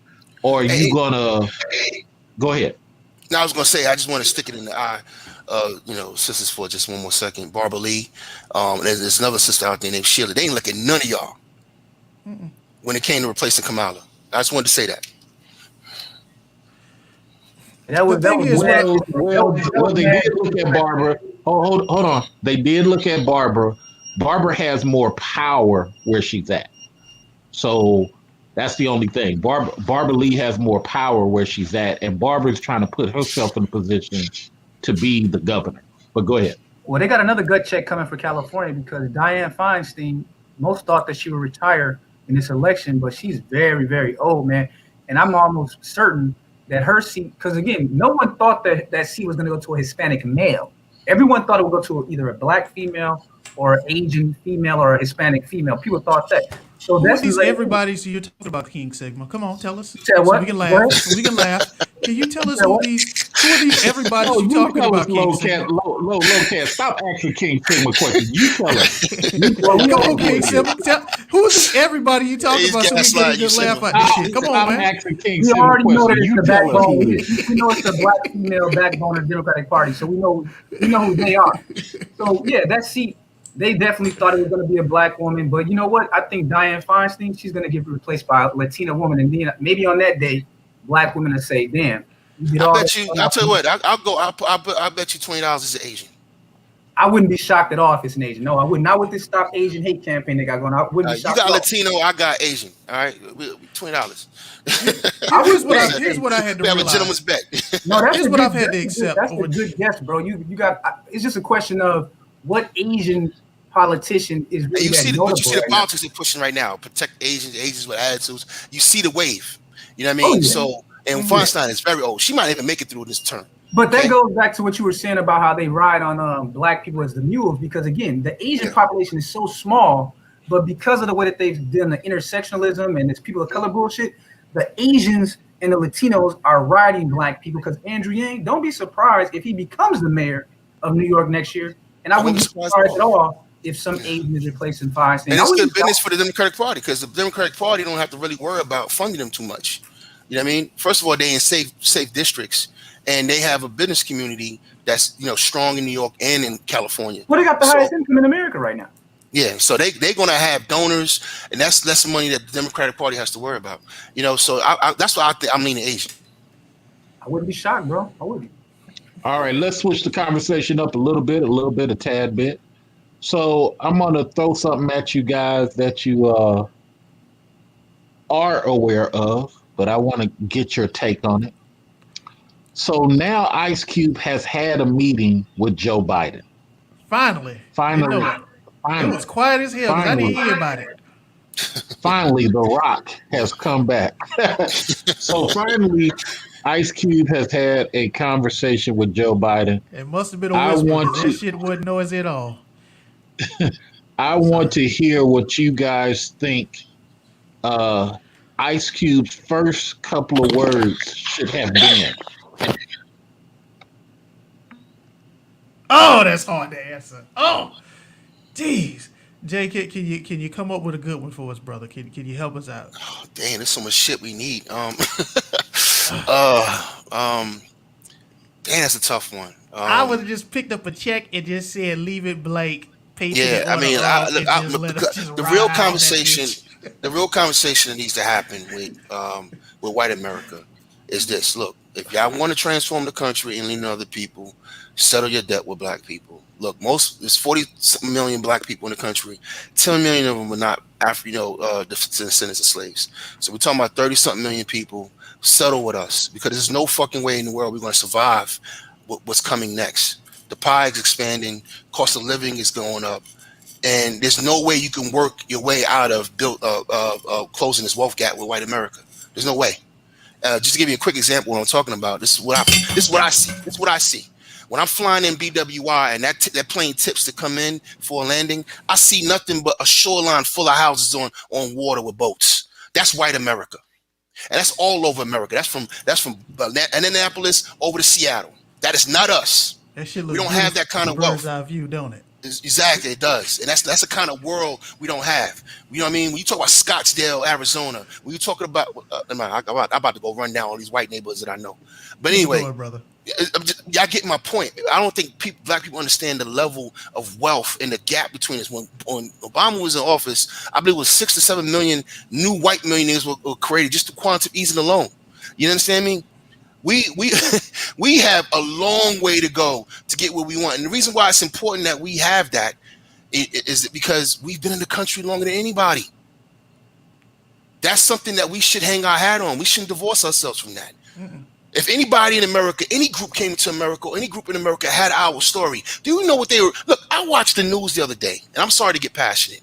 I watched the news the other day and watched how they were talking about how Asians, are being attacked and being set upon. And the example they used, they had a ring doorbell camera that had white kids run up to the door, ringing the doorbell and leaving signs. I said, what? They actually carved out a 5-minute segment in the news for this? I thought somebody got killed, a cross got burnt on their lawn, or their business got burnt down. Let's go through the annals of what happened to black America for over 100 years. I'm talking about after slavery. Since we don't want to talk about slavery, let's talk about after slavery. Let's talk about redlining. Let's talk about redlining. Let's talk about racial covenants. Let's talk about fragrancy laws. Let's talk about the chain gang, which puts back in slavery that continue us to keep building and working in the infrastructure. And I gotta hear Asians talk about, we helped build the railroads. Yeah, in the West Coast. When the country was expanding, you came to a country that was already existing and built by us. When I saw a white boy in video, when they did the insurrection, talking about, we built that. He pointed at the Capitol House. I'm like, no, you didn't. That was built by black hands. We are America. And if we don't have that mindset, that this is ours, we own this shit, and we're a part of it, we need a space at this table, then I don't know what else we're talking to Biden about. See, we got vagina. Wait. We're talking about vagina and how the women need to come to the table. I just want to stop you black men from building against the white man. We need to talk about these women, bringing these women to the table, creating a law against not wearing breasts. Not wearing bras, makeup, Cynthia G's hair. There's just more important stuff to talk about than what y'all talking about. Well, those things I'm guilty of that. They gotta be addressed. They have to be addressed.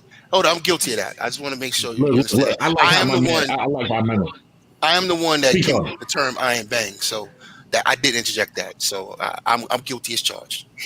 I think a lot of our problems go back to the value thing again. Like, we got to go back to the entertainment piece. I mean, we keep ignoring things like, if the largest state in America, California, with the largest population, we're pushing towards 80% of black boys at 18.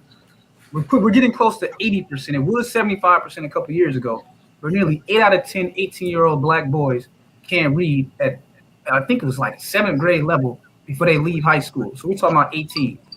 So in terms of like the ability to think for themselves, to do for themselves, you said what? Well, Why is that? Same reason we already said their black mothers aren't teaching them to read, and their black fathers aren't there to teach them to read. So the bad Oh, okay. I that's just the want to reason. make sure you keep bringing that up. Go ahead. Hey, it's no way to get around it. But so if you got a situation where 8 out of 10 black boys can barely even read at a 6th grade level, how is he going to compete with your Pacific Islanders? So you hit the nail on the head. Then that's one of the first things we need to talk to Biden about. Give us our boys. Oh, I'm all with. Now that's something I have always supported. Give us our children. But All right, here's this the has been problem. this experiment over here has been a failure. Give us our children. Here's the problem, though. You're not. I don't think that you represent the average dude that would be asking that question. Here's the problem. A lot of these women choose the guy that's not you. So Right. You're not talking about that enough. That's Why true. don't we talk about the Right. fact that a lot of these women that are having these children are having them with the men that do not produce, with the men that do not aspire, with the men that are the boys acting as if they are men that are the least likely to be a good father. Those are the ones they're having a child with. So when you say give us our children, if they were having children by men like you on average, that law would have already been passed, because even black men that don't have children support what you're saying. Almost every black man I know, if you come up to him and say, hey, would you support a bill that required, let's just say it was specifically black boys, that the black father gets deference in getting their black sons, you probably get every vote from every black man, I guarantee you. But the problem is, I'm not convinced that you represent the average father that these black women are having children with. And that's why we have 8 out of 10 out of them that can't read. You can't compete in a world that's based on technology, based on mathematics, because the foundation of mathematics is logic and critical thinking. Code writing, it's just You're not going to be able to compete with them Asians out there in California who I come in contact with immigrants every day, work with them, talk with them. They place a high value on education and family. Those are two things. They're teaching their kids in India and China with bamboo sticks. They whipping their ass. They whipping code writing into their ass. They whipping it into them. So I don't think you represent the average black man that would be asking that question. I think you want to believe that you do, but I just don't. I'm not seeing it out here, because again, if it was men like you that were out here, we wouldn't have a rate of 8 out of 10 black boys reaching 18 and reading at a 6th or 7th grade level. I think you're more, if maybe you're the average where you're at, but that's not what I'm seeing out here. And these women, Okay. they don't care. They don't care. Okay, we're gonna switch it up just a little bit because I want to maximize. Can I add to that. that for a minute? Well, you had a couple don't mind. opportunities to answer. Go No, ahead. because Go ahead. they talking. I try to be polite. ahead, I like go being ahead. polite to brothers. That's Go just me. ahead. I'm a polite Go man. ahead. We appreciate that, Locas. Hey, but listen, in spite of what everybody's saying, they're all right. Jay Sean is right, Sigma's right, but there's something I want the audience to always remember and never forget. It's a thing called lineage. Lineage, you pass down from generation to generation. As a man, you would pass down your skills, your experiences onto your child. You instill those into him. You basically Please are supposed do. to, I as a think you father, will enjoy imprint it as a yourself. political You're supposed to imprint yourself onto your sons. But what happens is that when you take all the conflicts and all the things that have destabilized our homes, right? And you put the sole responsibility or bring something new to the culture like hood rats who can raise children by themselves. You are cutting the lineage of man, of the history of men, of the history of where that child has come from.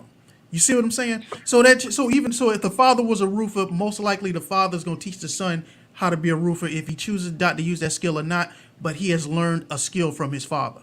Same thing with me, same thing from King Sigma that I understand. I don't know about Jay Shine.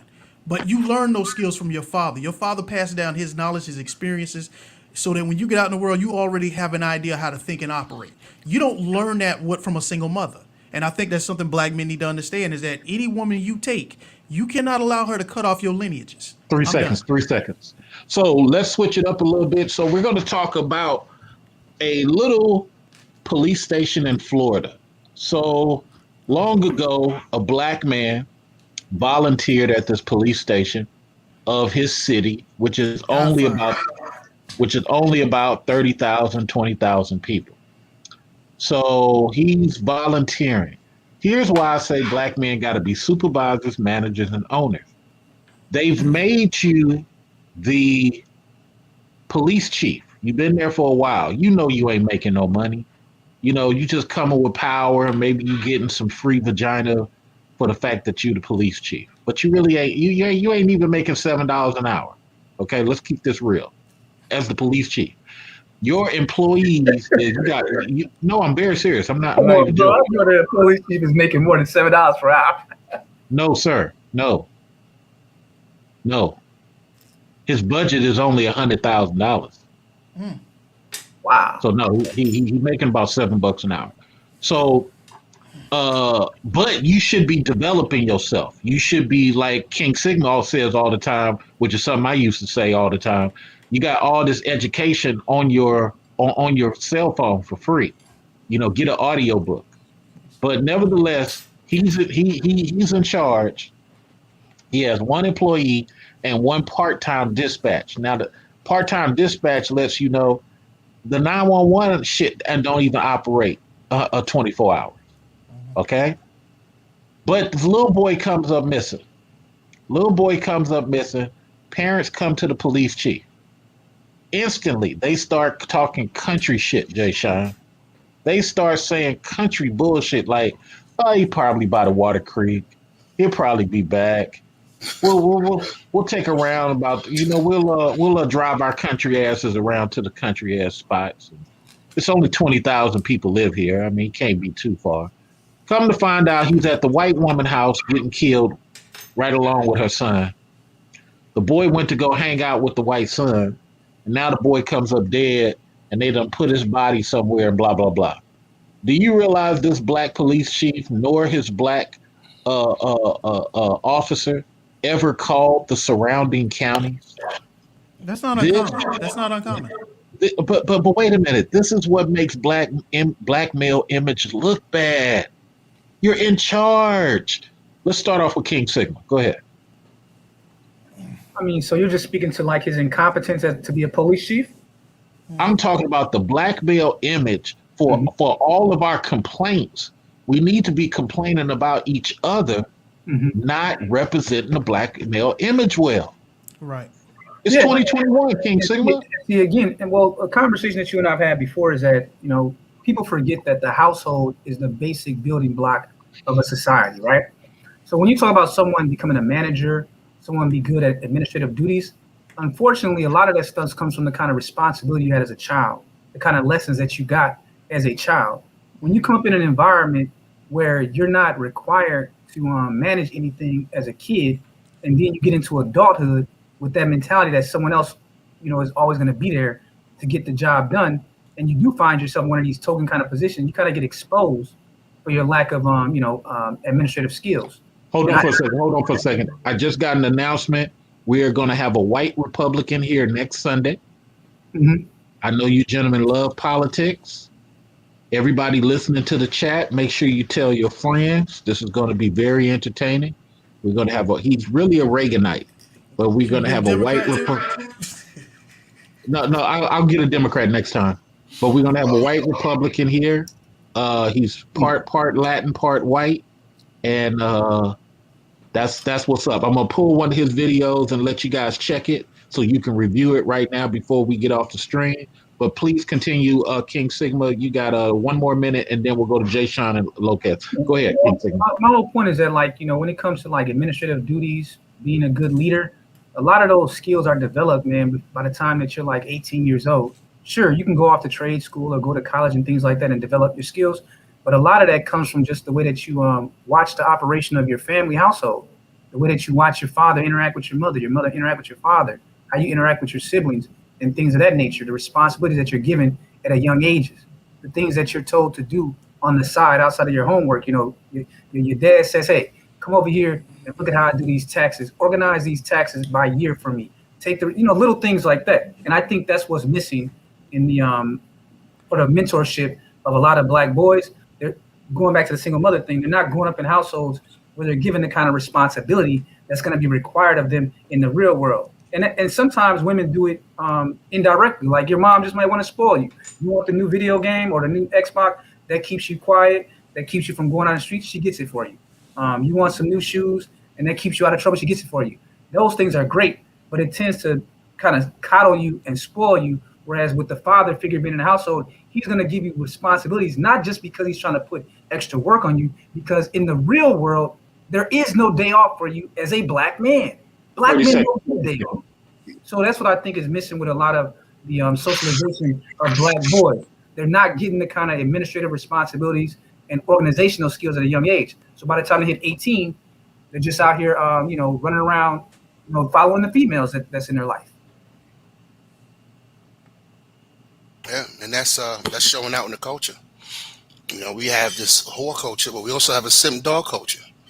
Where my moniker is business is life, and life is business. Because that's what I learned, and I had to learn it the hard way. And just to go back to Low Cat said earlier, unfortunately, I wasn't raised with a father.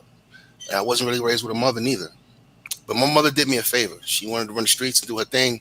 She dropped me off with my grandmother, which was the greatest thing she ever did for me, and my grandfather.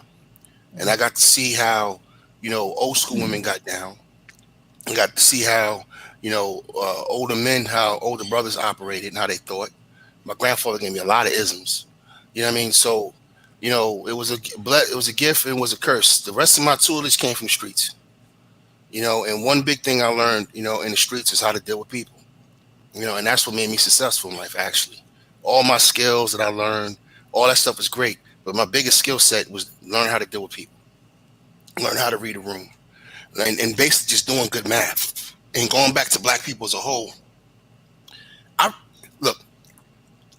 don't think no one here thinks I care where another black man put his penis. I don't care who you smash. Black, non-black, I don't care about none of that. To me, this is X's and O's.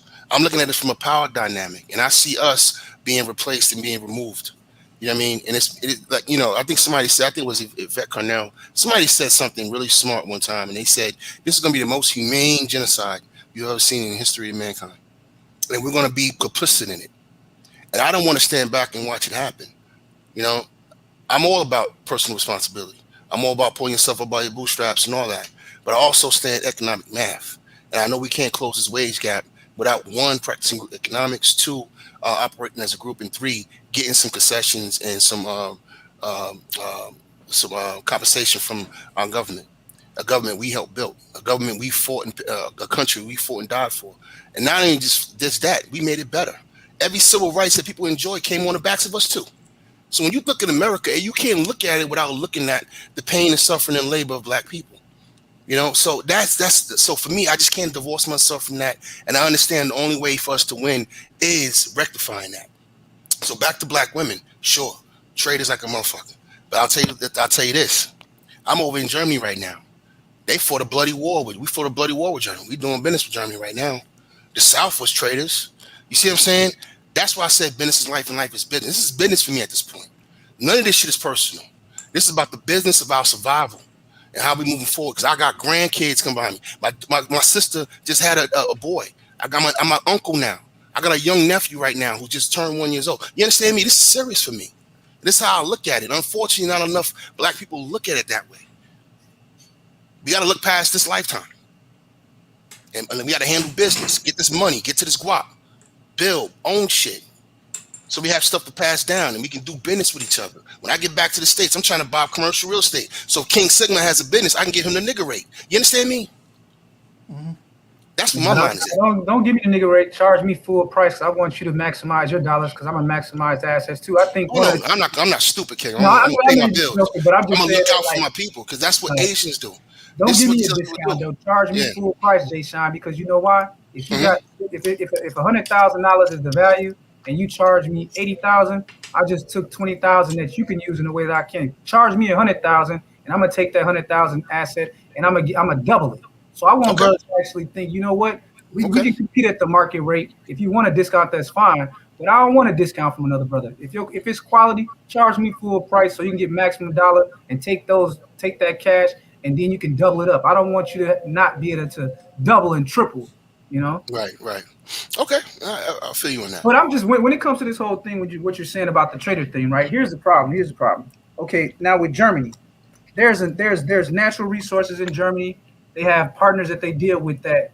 Sure, they've had wars in the past because diplomacy broke down. But the problem is that it's a natural thing for humans to behavior to be controlled by incentives. It'd be one thing if someone was a trader in the past, but the incentive to do business with that person in the present is far greater than whatever happened in the past. The problem that I'm saying is that a lot of black men and a lot of black women don't see enough incentive to invest with each other, regardless of what happened in the past or what's coming in the future that you talked about with the 15 years. In the moment, they don't see the incentive. Even though you may see an incentive, the majority are saying with their actions that they don't see the incentive, which is why we had the All right, let's get the final. Yeah, and which is why we had the conversation about Goldman Sachs and Google, because they see that as that's a bigger incentive to take those gains while they can than to worry about the outcomes in the future. Jay Sean, 30-second final revote or close out on this, and then Lowcast, you have 1 minute. Oh, I really don't have no rebuttal on that. You know, Okay. I know what King Sigma is saying is absolutely right. So what I'm saying is this, King Sigma, is this. You and I both recognize the social issues between us. I'm saying that enough black men, if we get on some hardcore scorch off, business like minded, Acid rain. I'm talking about black pill shit. There's got to be a generation that comes along that does what has to be. I'm talking about like Senator Palpatine told Anakin, do what has to be done. Do not hesitate. You know what I mean? I'm talking about that kind of mindset. You know, that's what has to happen. That's why I say I don't get into love and all that shit, man. It's business to me. If I partner with a woman, trust me, this business being handled. It's business. This business being handled. Oh, she's cute too. Oh, I love her. Yeah, we get along, but trust me, this business being handled. She's not just here because I like looking at her ass. See, that's logic.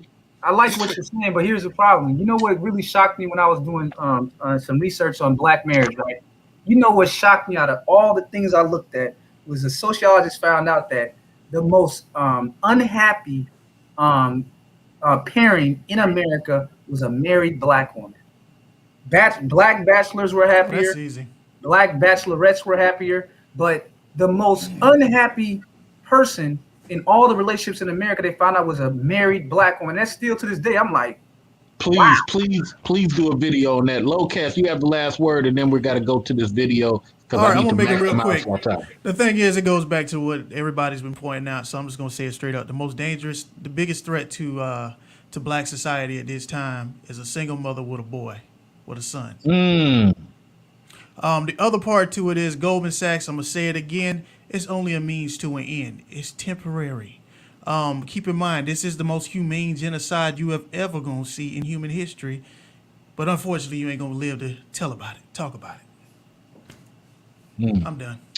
All right, so I'm gonna play this video for y'all. I want to hear y'all reaction. It's weird sometimes when people, this is why I wanted to get a collection of well-versed black men like yourselves, because it's kind of weird sometimes when you're interacting with people and they believe that they're very learned, and they are, but they're limited. They're limited by their narrative. They're limited by their narrative. So this is a good guy. He's a good guy. His name is Chris. He's going to be on the show next Sunday. I just got a text from him. But Chris has some thought processes. I'm not going to influence you guys. I want you to come up with your own understanding of what he's talking about. And maybe I can learn from y'all on where I got it wrong. So bear with me 1 second, and I'm going to play this video.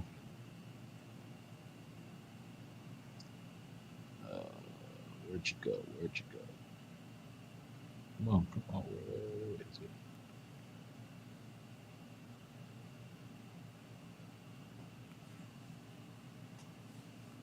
Hold on a second. Got lost on where I just put it. Shit. Hold on, gentlemen. And this is a good time for the rest of you guys to hit the thumbs up. That'll be a good time. Okay, so here we go. Yeah, somebody said we look broke. For real? And tell them to send us some money. Fuck. Ask a classy black man commented, and this was on the one that I said that black men are afraid of black women. So I get why he felt some way. Yeah. So he made a video, black men are afraid of black women. And I responded, you know, when y'all look broke like that, how you gonna tell me I'm I can't afraid? respect this panel. I can't Right, that's respect what this I'm show. like. I'm like, This show ain't serious. It's a I'm, bunch of I'm weed like, heads, man. I'm like, hold on. The white Latin guy is the most powerful person in the room. Of course you gonna say that shit. And a bunch of I mean, deadhead niggas sitting on the couch. right. And while I have gotten a chance to speak to Chris, but while I spoke to him, he grew up with a black dad. Once again, the black man coming in to save the day. But but the black man did not really give his white and Latin son any black training on blackness. So You he gotta went first be away. black to understand that. Right. So anyway, I don't know, but anyway, I want you to hear this, and let's go. ahead. Ask Go a ahead, DJ. classy black man. That's his name on what? What is that? On YouTube. Yeah. Wow, these dudes look very broke. Yeah. We are fucking broke. Why else would we be doing Okay, this what stupid the shit? Send us some. You should. Why the fuck you go to work? Send us some cash. Send us some cash. The then. fuck? Fuck. We're Send investing. us some cash. DJ just got a job. I just got a job, Yeah, bitch. send us some Fuck. cash, bro. And that's not something a classy black man would say. Yeah. All right, so let me stop it right there. So my first question, you guys, is I'm going to give you what the definition of classy is. Classy has nothing to do with anything positive. I mean, the devil is classy. Let me say it again. The devil is classy. No, Classy. that's the truth. That's the truth, man. The classy has to do with your ability to not reply under pressure. Classy has to do with you being stoic. Classy have to do with you having reverence, decorum. That's all classy is. It's not good or bad. So, but I know a lot of people don't know that, but it's funny when they first said, this is why we're doing the show, or at least Chris did. And I'm like, golly, when you don't really have no money and you got to do YouTube to pay rent. That's where I got the idea from when Chris said that. I said, yeah, there is quite a few people who are doing stuff and they got to pay rent. But please, before you guys jump in, let me let you hear some more. Yes. Not at all. You should be empowering your brothers. Thank you. That wasn't classy at all. That Thank wasn't you, sir. classy. Because he included you guys. No, Yeah. he didn't. Yeah. He did. These dudes. These dudes. You're not a dude? He included you too. You're a dude. Yeah. Yeah. Empower us, man. What the fuck? Yeah, but he doesn't have to empower me. I'm only a half breed over here. So here's something that's really smart.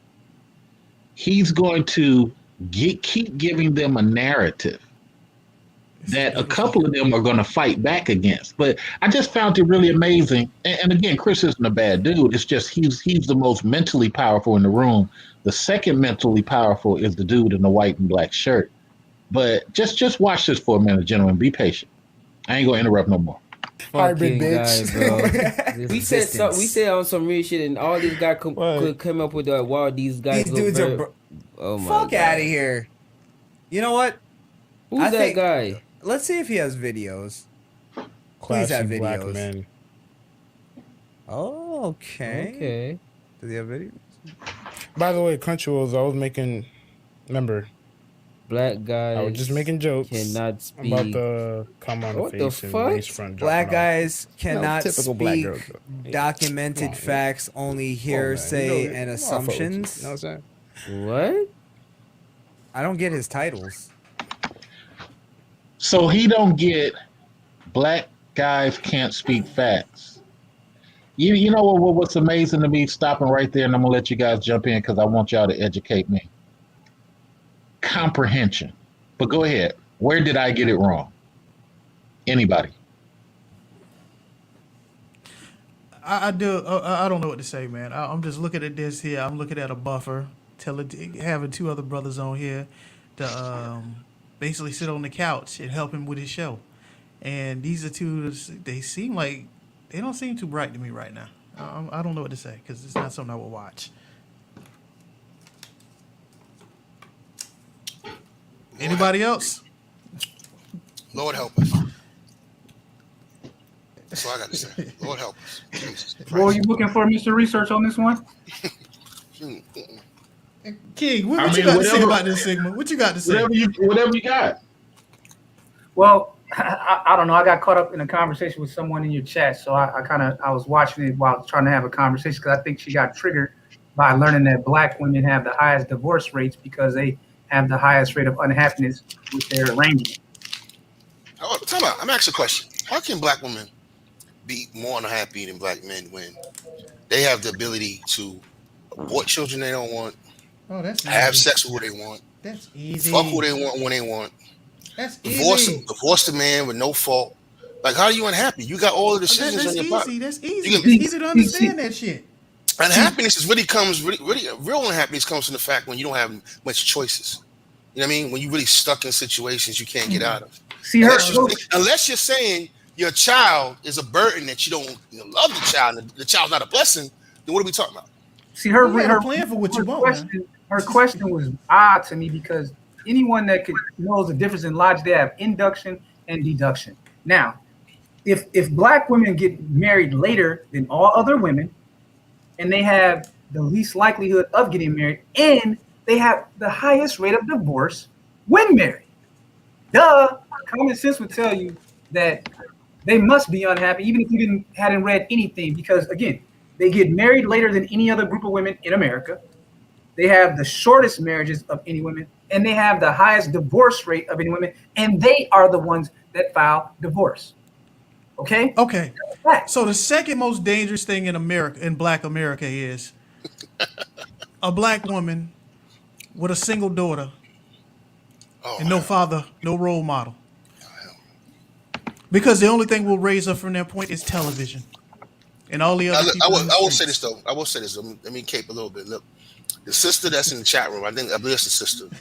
Yeah, she's a good sister, Taylor. I just want to say, let's make sure we understand that any sister that's sitting and listening to a live stream like this is not normal. Okay? All right, she's the 30%. She's the 30%. Yeah, exactly, but she's still going to emote like a woman. So, we just got to understand that part of the game. And what I want to say to that sister is thank you for coming, thank you for listening. And no disrespect, but at the end of the day, I can't care how you feel about this shit no more. This has ran its course. Women have had 50 years to figure this shit out. Y'all have had the children. That puts y'all in the most important leadership position in human history. No woman in the history has had more uninterrupted access to their children than black women for the last 4 years. All right, so this is ran its course. This is not about feelings no more. This is about business. And I want you to be happy too, sister. I want you to have a man that's going to support you, take care of you, take care of your family, where you can decompress and not be so stressed out, where you can take your masculinity down to zero. You understand me? That's what I want for black women.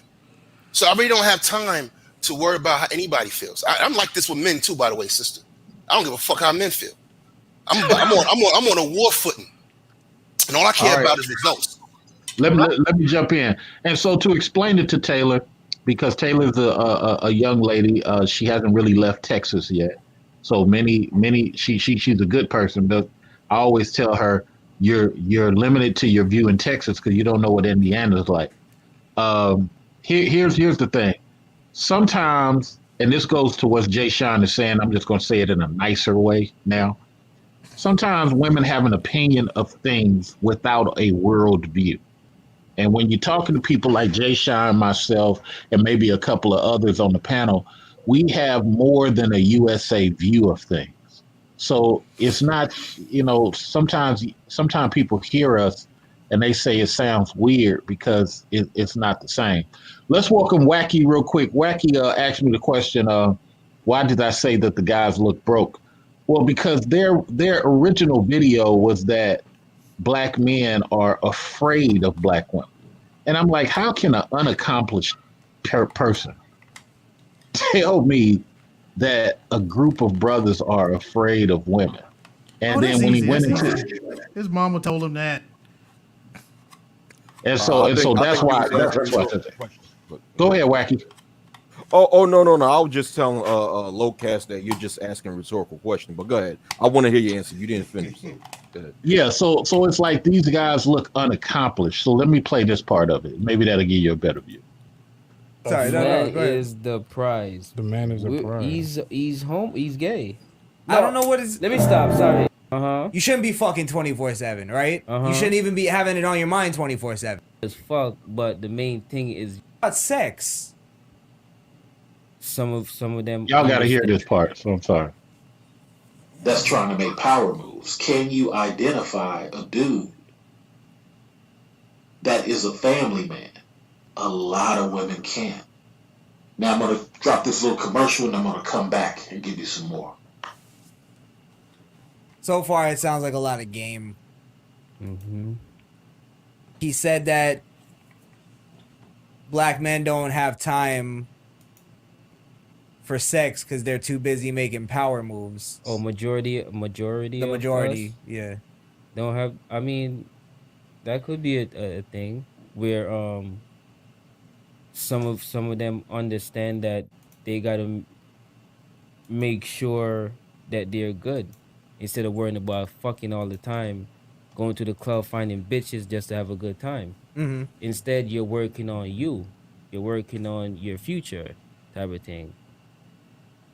But some of them just don't get it. Some of them want to have that fun because, okay, I'm young. I want to enjoy life. Yeah, but I don't think that's necessarily like. Oh. I think all men are looking to fuck. That's like what we. That's what we do. No. All right. What I get from is like. And this is proof that black people understand a phrase differently than white people and Latin people. Like sometimes females could be a distraction from what you're actually trying to do. Of course, yeah, you get that urge sometimes and you just want to, Yeah, but we're talking about sex. No, sex and the fact that you don't have time for it sometimes because you're focused on what you need to do for yourself. That's what he's saying right here. But the way he put it, most people won't get it. If you don't, I don't think you get it. I swear to God, I get it. I swear to God, I get it. I get it. Who doesn't have time for sex? What? If I think that's based on you. That's based on it taking you like. That means you have a hard time getting to sex easily. And everybody tune in next Sunday. Chris will be here. Go ahead. So you're telling me if you're coming from a long day of work, you just exhausted as fuck. You're thinking about going home. Yeah, but we're not talking. We're not talking in a day to day thing. I'm talking about let's say out of a week. I think everybody has at least enough time to get one out. Real quick. I did say that when you get that urge, you just want to let off some steam. I did say that you just want to let off some steam sometimes. But the main thing is not finding a female to just fuck. Is the dude next to him having a heroin diet? But the main thing is you focus on what you need to do for your future. That's what I'm saying. Okay. Yeah. Why can't you do that and fuck? Multitasking. No, multitasking. I just got paid. Multitasking. Cha-ching. Okay, cha-ching. you don't want no distraction, right? You don't want no distraction. Cash App successful. You're trying to focus on what is gonna get you all the good things that you need in life. You fucking on 24/7, going out to party. Who's saying 24/7? No, you're giving a girl your time. You're giving a girl all your time, type of thing. You're making it more deeper than what he's saying. You see how somebody's trying to control the narrative when actually the reggae guy is saying exactly what I'm saying. Panel, let's start with Wacky because he just came here. Wacky, what do you think? I was just about to say what you just said. This guy, the cultural appropriator. Now I'm just playing, right? He's trying to derail what the Caribbean brother was saying because the Caribbean brother was making a lot of sense, and basically the sense that he was making was destroying this guy Chris because Chris was trying to discredit you, right? And then the Caribbean guy was affirmative, which he's saying makes sense. So of course, Chris is trying to derail and manipulate his narrative interrupting while he's speaking and what have you. But I guess Chris was expecting to see two dumb. He was expecting to have two dumbass Negroes on his show in order to try to make an example, or trying to make a point about black males. But he saw that one of them have some sense, so now he has to try to derail that in order to keep them, or in order to keep a certain narrative to make them look stupid. But 30 seconds, 30 seconds, Wacky. Oh, I'm done. I'm finished. Finito. And this was the last time these two gentlemen was ever seen on the show. Rael, what are your thoughts? Hold on. I'm coming to you, Locast. Rael, what are your thoughts? Peace, Mr. Research. Peace to the panel chat. In terms of this particular video, dudes is an idiot. Napoleon Hill talks about using your redirecting your sexual energy into actual creativity and business to make money. Right. So now this is a white man that said this. So it's biracial. No, I'm saying as far as Napoleon Hill.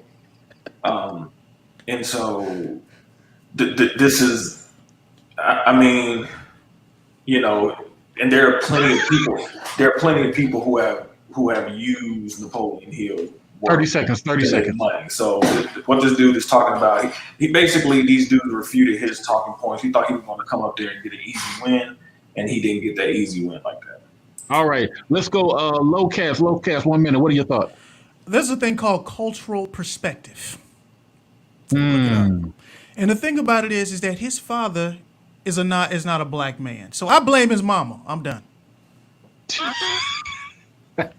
Let's get King Sigma. Are you still in the chat room, or are you with us?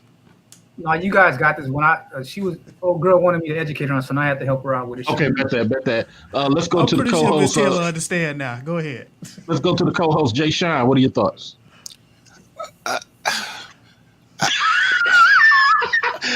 It's so funny when you get lost for words, man. It's hilarious to me. I feel like I'm losing brain cells right now. Is this the guy coming next week? Yeah, he'll be here next Sunday. Oh God! You see, got a light in his hand, so you already know what's up. Go ahead. It's gonna be. Hold on, Jay Shine. Pause that, and we gonna come back. We gonna hit Raw L, and we gonna hit Wacky. But I want to hear this part of it. This is the most important part. Is what I'm saying. Okay. With you, I agree with you. You shouldn't be fucking 24/7, right? You shouldn't even be having it on your mind 24/7, right? What I'm saying is though, you do have time for it. Like, I'm just saying, I think there's he's talking game right now, in the sense of like, you do have time for it. It's just you don't want to. Okay, you can't get it with that like easily. Time for it takes you a long time. Time for it as in you have a female that you need to please, or time for it as in y'all need to go out and find it. What do you mean? Well, he's just saying. Let this play for just 5 minutes, gentlemen. I got to get some change for my handyman, so it's going to be informative. There's a reason. Sex itself, because he's talking from the point of view that he can already fuck, but he just doesn't have time for it. He just doesn't want it. I think that's a lie. But he put a reasoning in front of why he don't want to just focus on sex. Of course, if you're that dude and you could get it, you could go out and get it. No, you're changing what he said though. He said he doesn't have time for it. Nothing about focusing. Can I hear what he? Yeah, we can continue it. Yeah, because let's see where it goes. I guess I'm jumping off then. Sorry, that is the prize. The man is the prize. He's home. He's gay. No, I don't know what is. Let me stop. Sorry. What do you mean? The man is the prize. Is he not going to talk again? You say he played a commercial and he coming back. Teaching man, what? That women have. You said stop begging for what? You said stop begging for what? Sorry.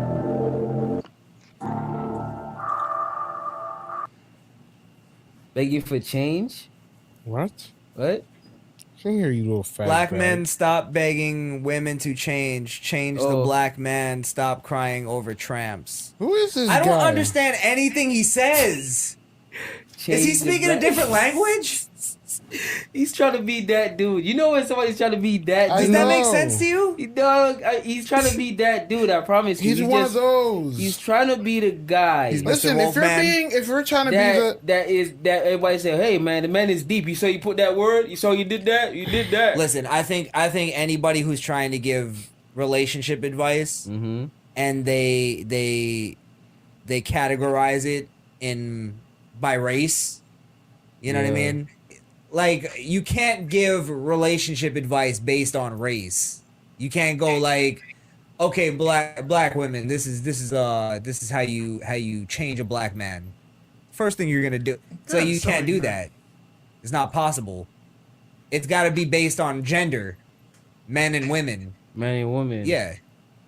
Because a black man and a white man act differently, but we all have the same needs. We want to fuck a bitch. Mm-hmm. Like, sexually, we'll do the same shit. You know what I mean? So it's like, you can't. Sex doesn't have a color to it. I think there's a mixture though, because I don't think it's like, okay, yeah, some white guy don't act like some black guys, but some white guys do act like some black guys, and some black guys do act like some white guys. It's a mixture. Well, this is the problem with it though, is his relationship advice is automatically putting black women on top. You see what I'm No. saying? Because he's talking about black women as if they're like a fucking mythological creature. No, what do you mean like on top? this is the No, what you mean secret on to top? getting to a black woman, and it's like, bro, it's the same as any No. other fucking woman. He's talking about women like it's a bad thing though. Like they're the cause of the black man's problem. If you really look at what he's saying. When you're taking relationship advice Uh-huh. and you're going, it's different to let's, for lack of a better word, conquer a black woman than it is a white woman. And it's like, no, it's the same shit. It's women are women. You know what I mean? It's like they all have the same combination. Nice, yeah. You feel what I'm saying? Mhm. So it doesn't, as soon as you put race into it, it automatically negates it because, or not necessarily. I'm just saying you can't make it specific to that. Yeah, you got to just that race. Yeah, that's true. You know what I mean? I believe that. That's true. Because it's out here is like anybody could date anybody. So why you only focus on just one area? Yeah, and for a man to get a woman, it's Yeah. the same fucking combination every time. It doesn't matter what the fuck Hold they on, are. let me see if I could I'm just gonna see something. Black man stop begging women to change. Okay. Okay, I understand that right there. Stop begging women to change, right? Uh-huh. Change the black. I get it now. What you mean? Change the black? He's saying black men stop begging women to change. Yeah, change the black. Change the black man, stop crying over tramps. So he's saying that the black woman needs to change herself. Which this is bullshit. No, wait, okay. A woman can't change on her own. She needs a man to change. No, what he's saying? Oh, you saying the black woman need to change the black man? What do you No, mean? he's saying that black women need to change themselves and make black men stop crying over tramps. Huh?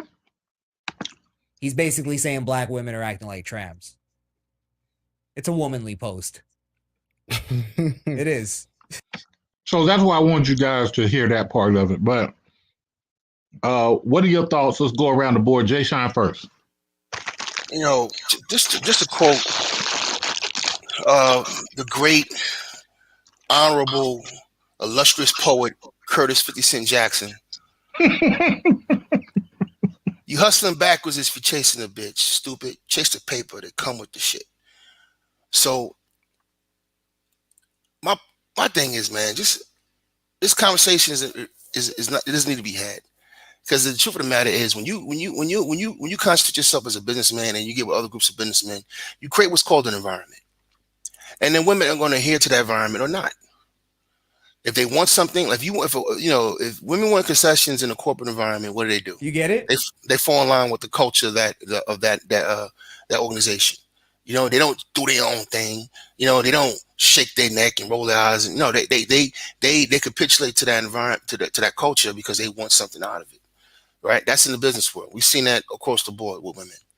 Women will, shape shift and do what they got to do to get that paper in certain situations. They code switch, they do what they got to do. Why? Because they're adhering to an environment. So my thing is, as Black men, we need to change the environment. We need to create our own environments. And the most important component of that environment is us staying on code with one another.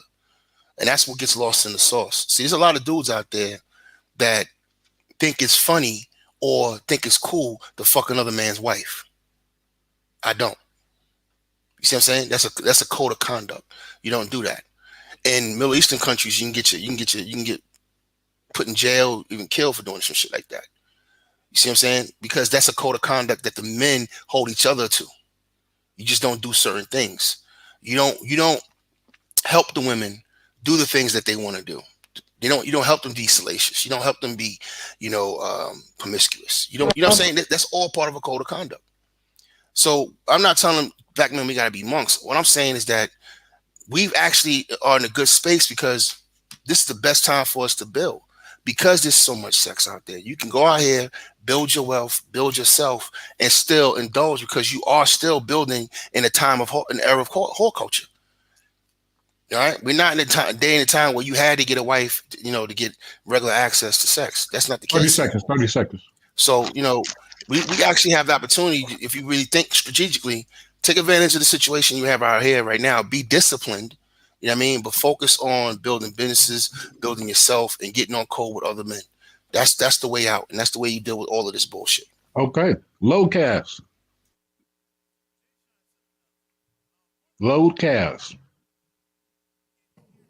Rael. Microphones. Rael. Man, that whole shit was just goofy. I'll just leave it there. It's just goofy. It just, I mean, but these are the people who are defeating black men, though.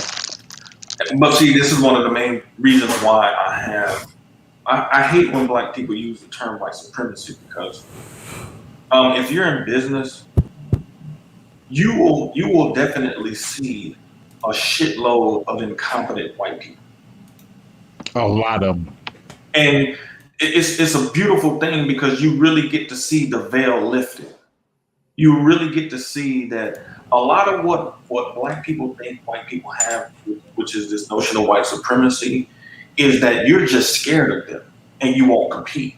If you actually compete with them, you will lift that veil and see how scared many white people really are of you getting into the game. Well, I got to ask this question that they spoke of on the panel earlier, and Wacky, I'm going to ask you the same question too.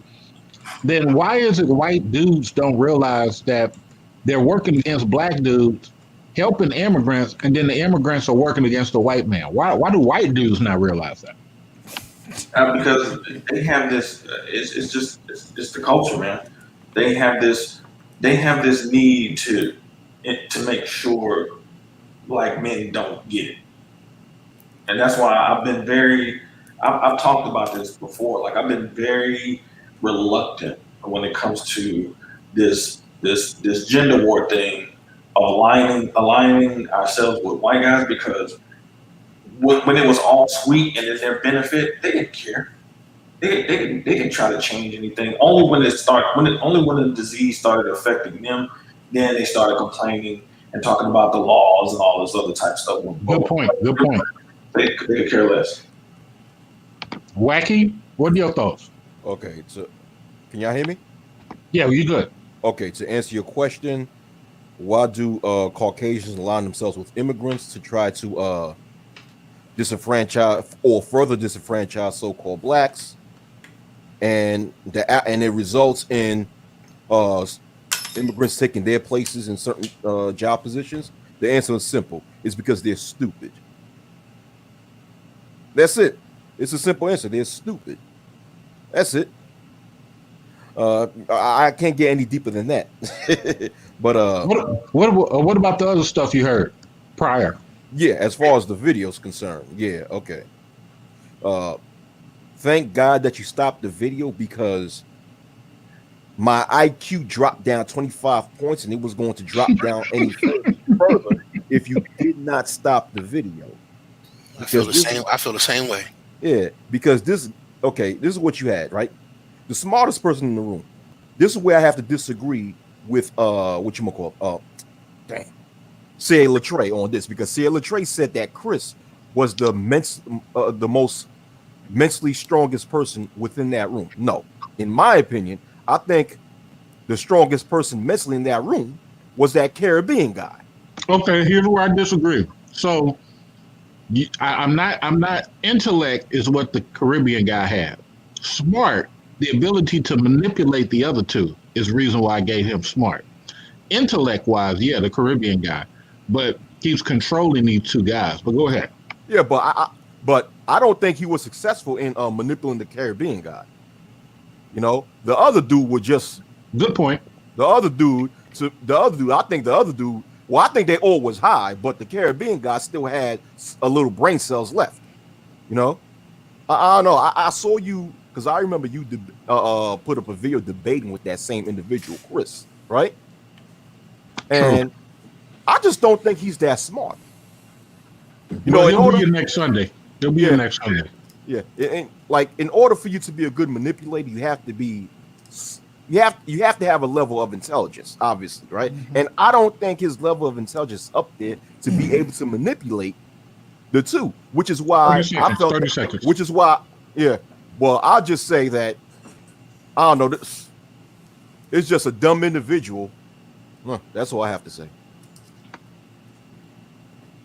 King Sigma, you got the last point.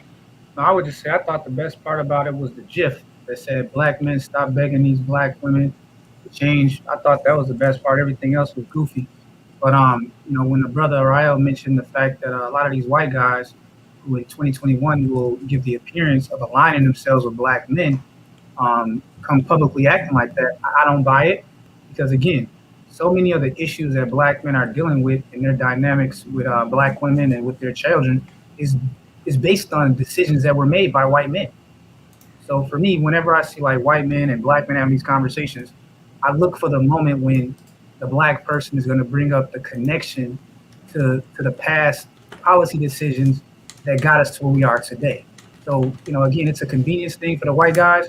And I think a lot of them assume like that, you know, when they're talking to a black person, that the black person is dumber.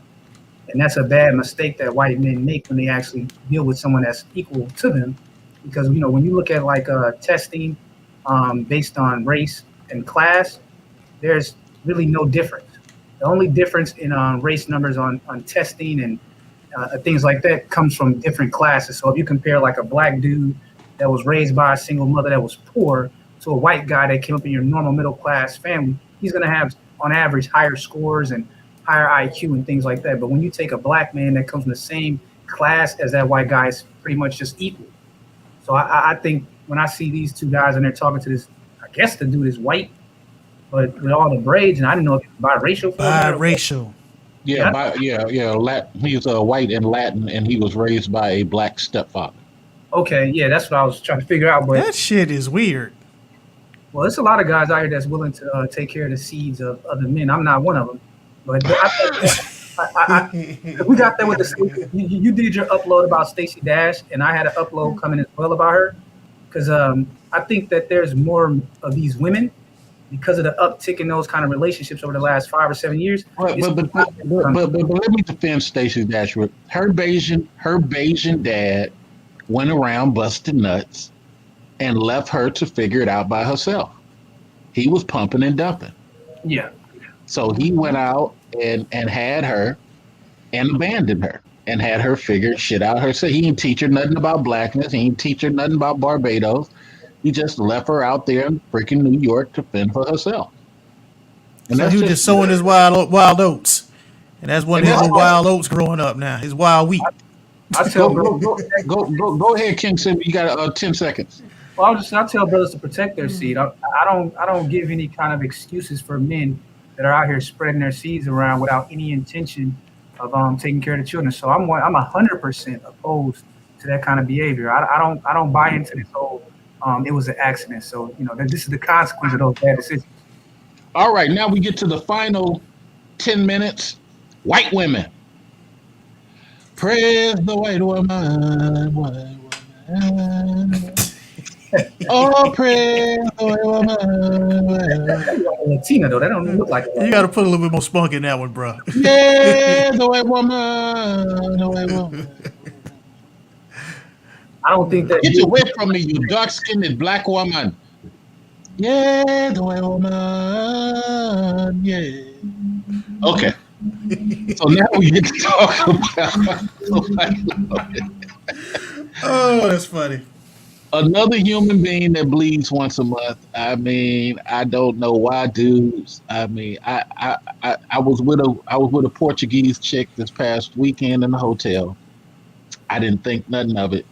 It wasn't like she was something special, but it is what it is. So I love these interactions between Dre All Day, which is a basketball guy who did a lot of basketball stuff overseas, and he tries to school people on self-improvement and basketball. Nobody watches his other videos. The only videos they really watch is the interaction between his girl, who's Ukrainian, Russian Ukrainian, and him. Is that Tommy's ex? No, that's not her. That's not her. Looks like her though. Looks a lot like her, but it's not her. So here's the funny thing. And you know what? To be honest, I'm gonna have to investigate. It's like something end up on Pornhub. To be honest with you. No, I'm gonna have to investigate what Jay Sean just said, because she does look a tad. I'm gonna have to look at those old pictures. That's not Lana. That look like her. It looks a little bit like Lana. She's prettier than Lana. She looks a little bit prettier than Lana. But this look like a thumbnail that you expect to find on Pornhub. I'm just saying, dog. Well, here's what I find amazing. Is how the white women control a lot of these black dudes, but the black dudes believe they're in control. Yeah, it's called manipulation. They never lived in a city like mine. Then I had a conversation with an African broad that I used to deal with. And she used to always ask me, she was like, "Why don't you date white women, even though you banged a lot of them in college?" And I was trying to tell her that, like, I never really feel 100% safe when I'm with a white woman, even the ones that and she didn't understand that, because I openly told her, like, we would go through like little videos I had, like spring break and shit, and she'd be like, "You ain't a lot of white women in college, but I got demoted in the army over a white chick, man." See, my whole thing is that regardless of what So what did you learn, Jay? Hold on, King Sing was talking, gentlemen. Hold on. King Sing was talking. I think that a lot of times that black dudes underestimate when they're dealing with a white woman that she's still in a superior position to you within this American system. Right. So it may not, just because she's having sex with you, a lot of dudes, that should be confusing them. And I was never confused about that. I had a lot of white women that would always tell me, and they would be like, "You would never date me in a serious way, would you?" And I was like, "That's interesting that you asked me that. Probably not." Because it was this one. She was 10 seconds, man. 10 seconds. 10 seconds. She was a Serbian babe, man. She was hot, man. She like a young Catherine Zeta-Jones. And I remember her asking me that shit on Valentine's, and even today it just stands in my mind that she asked me. She was like, "I want to be in a relationship with you, but I know you would never date me seriously." And so I just guess I've always understood that dynamic, man. Go ahead, Jay Sean. That's why I did a video on my channel called "The Mothers of Whore Culture." All right. These are the mothers of whore culture. I know black women are ratcheted out of line, out of control, man, but these motherfuckers invented it. You know what I mean? And they just more mature with it, man. And when I was in the army, a chick came to my room. I literally got caught. All right, I'm gonna keep it PG. I got caught with my pants down. Okay, she was on her knees. I got caught with my pants down, but she didn't get demoted. I did. You know what I'm saying? That white drill sergeant, told her I was a bad example to her, and she gotta make better decisions, and be around better people and get around people like him. You know what I mean? You're gonna make these bad decisions, and I'm sitting outside fucking pounding pylons into the grass on detail. Wow. And she was in my room. Wow. What part of the game? So, all to the purposes, she was doing. I was just standing there. If you want to be perfectly honest, you want to be technical about the shit. I was just standing there. That's really not funny. That's not. But this is the world we live in. Man. Yeah, this is the world we live in, and they came around and protected her and treated her like she was attacked. Well, that's the whole game, man. See, here's the real game. Here's the real game that get played between white men, white women, and black men.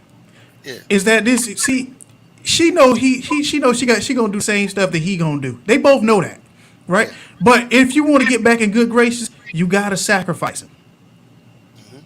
So what she does is her sacrifice, she lies on you. She blames it all on you, even though they know it, even though they know what the truth is. But for the sake of the family and sake for the continuity of the image of us, she's a flower, and she was that big nasty black brute manipulated her into being on her knees down. Why can't black men see that? So why? Well, can't because black you're men not see because that? you're because most of the time we oddly, like I said, in our culture, we're not being trained to understand this anymore. That's so we blaming it on. Whoa, time out. So we're blaming it on, and I'm not you personally. I'm talking about theory. So the theory blaming it on lack of training, when in actuality, all you had to do is get around better class of men. Well, but that's too easy to say. But dude, even those same class of men come from this group, still come from that same pool. Like I said, it goes back to what I said. I'll point out. I'm done in a second, Jay. It goes back to what I try to point out to you. Black men in this country specifically have been cut. That have had their lineages from generation to generation of male masculinity has been chopped down so much until you don't realize, you don't understand your threats anymore. I'm done. 10 seconds, Jay Sean. Then we got to go to Rael and then play this video. Man, we she's a blind spot for brothers. The same reason why black women wear weaves. All right, socialization and promotion. All right, she's the beauty standard, and it's been pounded in our head, and we think she's nice. She thinks she can't do no wrong. She has to be the beauty standard for this thing to work. Let's go to Rael. Rael, you've been patient. What are your thoughts on everything everybody said?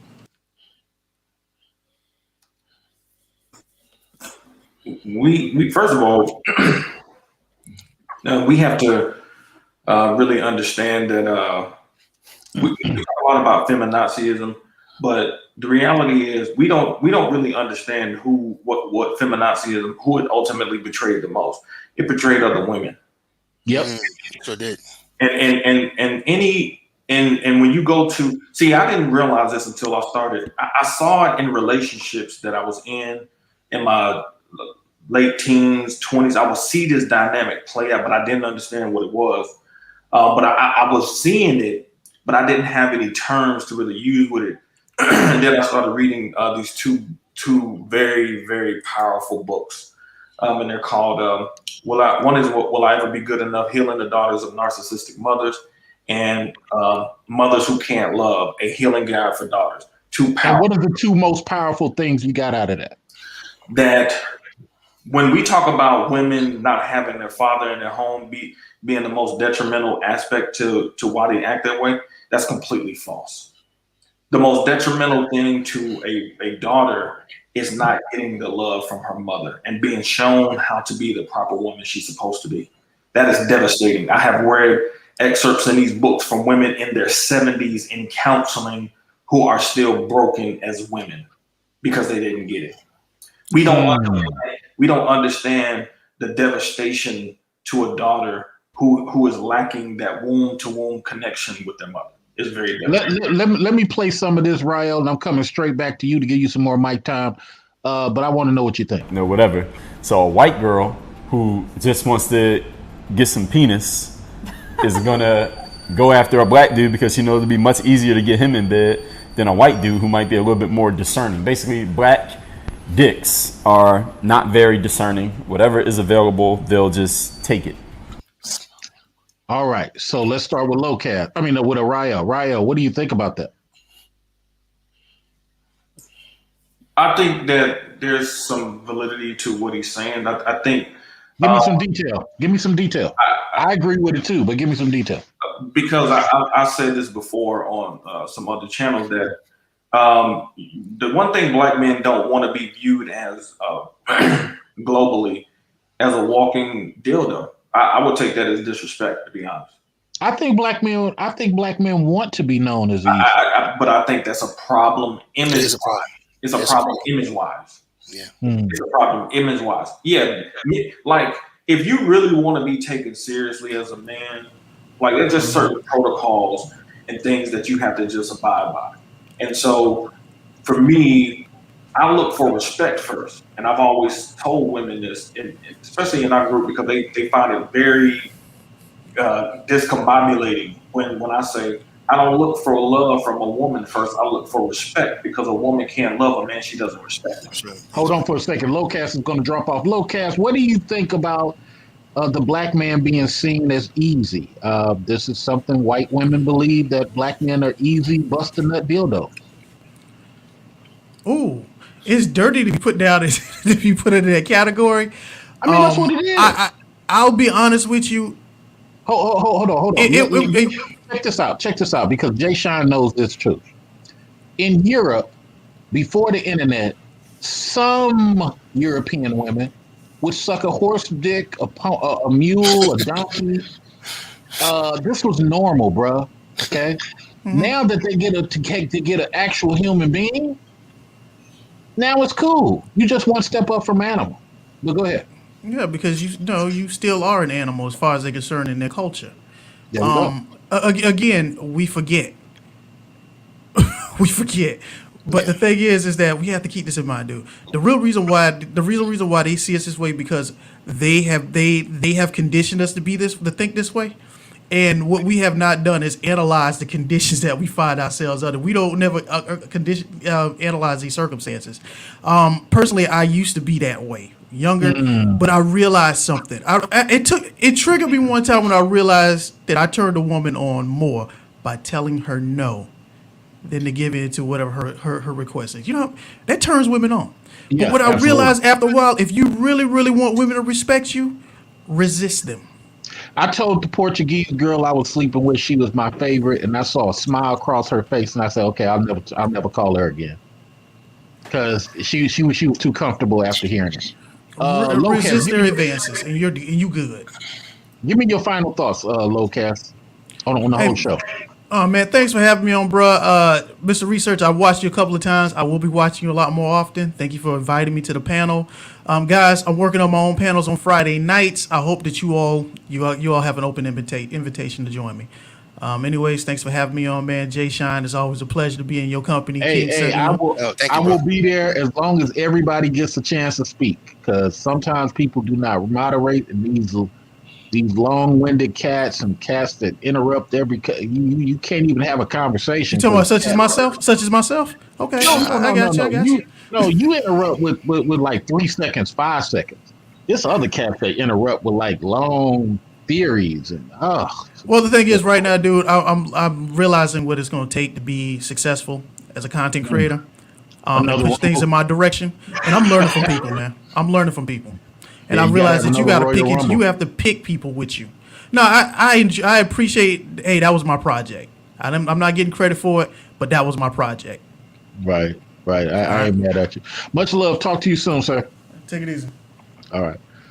Let's go with King Sigma. What are your thoughts? I mean, I don't really disagree with him. Two things being out here in the Midwest that I always heard white dudes tell me in private. Mm-hmm. They would always tell me how easy it was for them to fuck black women. They would always ask me, why is it that black men standards are so low for women? So I definitely agree with the brother that a lot of black dudes have put out the reputation that they take the greatest pride and validation in fucking anything that walks. That's why you'll have a lot of these black men, even in these spaces, saying, as long as it got a pussy hole, it's all good. It don't matter if she's fat and 300 pounds. It doesn't matter if she's Leslie Jones. I've heard dudes in the street actually say this, like to them. This is why I can't be on panels with certain dudes, man. Yeah, and again, I guess my position is so unique because I'm in the Midwest, so I've always been around a lot of white people, and I have access to them. And going to fraternity parties white dudes, when they're drunk, they would tell me shit. And that was one of the things they would always ask me, like, bro, like, I'm not trying to be racist, dude, or anything, but man, why is it that black guys, like, they'll fuck anything? And they would always tell me that it was easy for them to bang black girls. And I mean, these are dudes that if you just blacken them, they would have no chance with at least 75% of black women. But for some reason, it was no problem for them to bang black chicks. And they always looked at black men as having the lowest standards of anyone around. They weren't even trying to be racist. You need to do a whole video about that, sir. I mean, seriously. Let me let you guys hear some more, and then we'll get Jay Sean's reaction. Mm-hmm. That's what the stereotype to each other. So, all right. So you think if a woman is attractive enough that any dude that she's interested in is going to go with that? Yeah. I agree with that. Yeah. I think we all agree. She has a better, I don't know. She has a better chance of getting laid with a black dude or a white dude. I don't think so. I think that's a myth. It's not about black or white. It's not. No, it's not. So a white girl who's, let's say. I know black guys who are very, very discerning. I know white guys who will screw anything that doesn't walk. So you don't think there's a difference, really? No, I don't think there is a difference. It depends on who the guy is, right? And who is a white guy.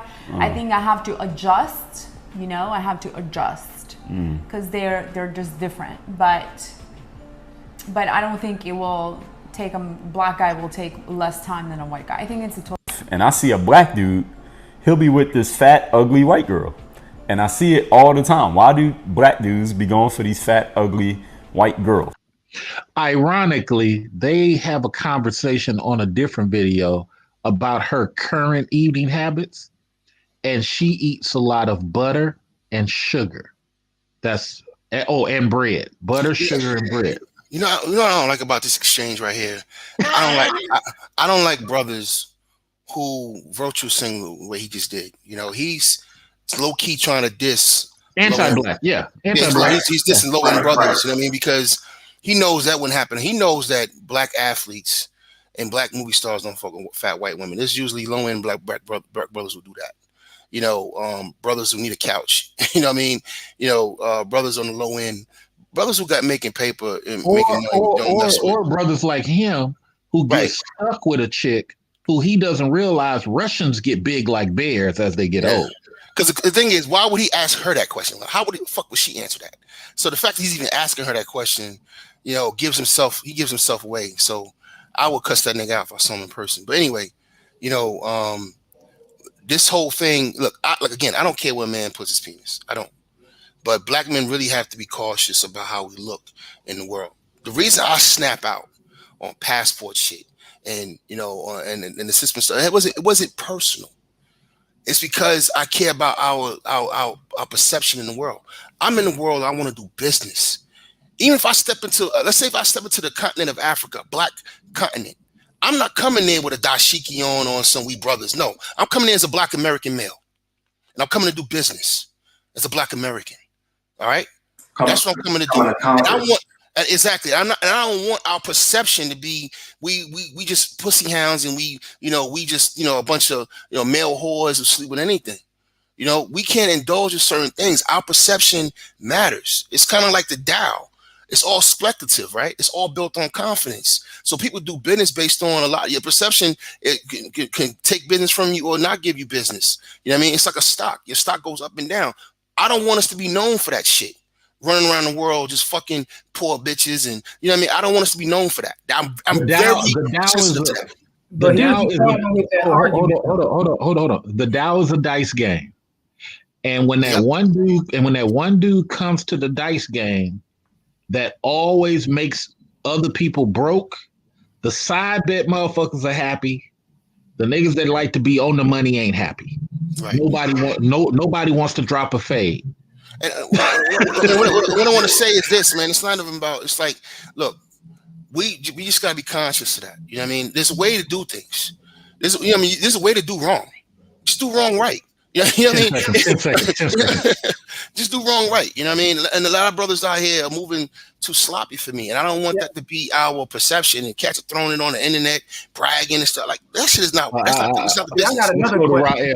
Let's go to Rael. Rael, go ahead. Well, I said this before. Can't remember where I was, but I said this. we have to be very careful because a lot of this stuff is nuanced. And then, first of all, the world is filled with mostly ignorant people, so they really don't understand a lot of shit like we do. But at the same time, we can't police men who have valid reasons for wanting to get the fuck up out of here. No, wait. I'm gonna push back. So it's not about policing. It's about saying to dudes, whatever decision you make, don't open your mouth anti-black. Oh, I've never said that. No. That's what I'm saying. I'm saying that me and Jay Sean are saying that these people sometimes, to your point, Rael, they hide in the areas where people are making whatever move they want to make. But then they're hiding in those areas talking anti-black, and that don't help us. Yeah, that's not cool. What he's doing right now is not cool. That question he's asking her is very condescending. It's not cool at all, man. I don't like that. Let him answer, Rael. Go ahead. I'm sorry. He's bogus. But, we do have to understand that part of conquering is laying that pipe, too. I mean, that's the no. Part of conquering is raising that kid. I said part of it. Oh, okay. Let's say the totality. Okay. Jay, I got it, Jay. Let me share something with you guys. When you guys make a speech about anything, and you say, and your intention is to talk about lollipops, and you end up talking about watermelon. The fact that y'all mention watermelon in such a finite way, I understand it's part of what you're saying, but it makes it like you're going against the watermelon factory. So so sometimes, man, it's confusing on that regard. But sorry to mute you, Jay Sean. I need to be quiet too. Rael, go ahead and finish your point. No, my point is that throughout history, and this is just biology, that the sexual prowess of men has always been celebrated, just like the sexual chastity of women has always been celebrated. However, we can't be moving through the world on some concubine stuff, looking for our validation of manhood through a pussy hole in another country. I agree with that wholeheartedly. Because we still need to be the conquering, the other aspects of conquering. That's why 10 seconds. Said he ain't coming to Africa like we brothers and sisters. And that's why I chimed in and said, yeah, we coming to conquer, because that's my same mentality too. I'm not coming over here for brothers and sisterhood because we did all that. Booker T. Washington, he did all of that shit. And y'all ain't never did shit based on some brotherhood shit. So we coming to do business. If we can link up on that level, cool. If not, then we ain't gonna do business. It's just that simple. Jay Sean, go ahead. 30 seconds, Jay. I don't even need that long. I just wanted to. I was trying to interject. Was like, there's got to be an order of operations to it. That's all. You know what I mean? Lay pipe. He's right. Part of dominating other parts of the world is men laying pipe. That's what they do. That's why there's a bunch of Asian babies being left behind in Africa right now. It just is what it is. The problem brothers is missing is we're not doing business. That's why I say you travel for 3 reasons. You travel for culture, you travel for R&R, or you travel for business. Now, if you're doing business, that shit comes with it. That's where the conquering piece is at. Handle business, get some shit going, employ some people, make some commerce going, and then you go have some fun. It's got to be auto opera, and that's where you get your reputation is built that way, not you going around tricking. So this is the part. This is the only thing when I hear lay pipe, you're making new slaves, because what happens with lay pipe, the children get abandoned, and now those little dark-skinned babies have to make a decision. Do I do like the Africans in the Congo and I become a baby soldier for somebody's agenda? You feel me? Because I don't have nobody protect me. This dude just busted a nut and bounced. Did you just say what Jay Sean just said? No, I totally agree with what Jay Sean said. I'm just talking about we can't always be the humanitarians of the world. Fuck that shit. Well, I would say this. I'm gonna be honest. Hold on, Kingsley. We can't always be the humanitarian. See, that's what gets us. That's if anything is our Achilles heel as black men, is that humanitarian shit all the time. Ain't nobody thinking like that when they come. What does that mean? What does that mean? When you started talking about, well, we can't leave the babies that we making slaves, this and that and the fourth, the same people will come into groups like ours, and they will lay that egg and don't give a damn about it. They don't care. So we can't. That can't be a factor in when we go conquer like that. Sorry, that's just a part of the game. It's the part of the game. Conquer how? Yes.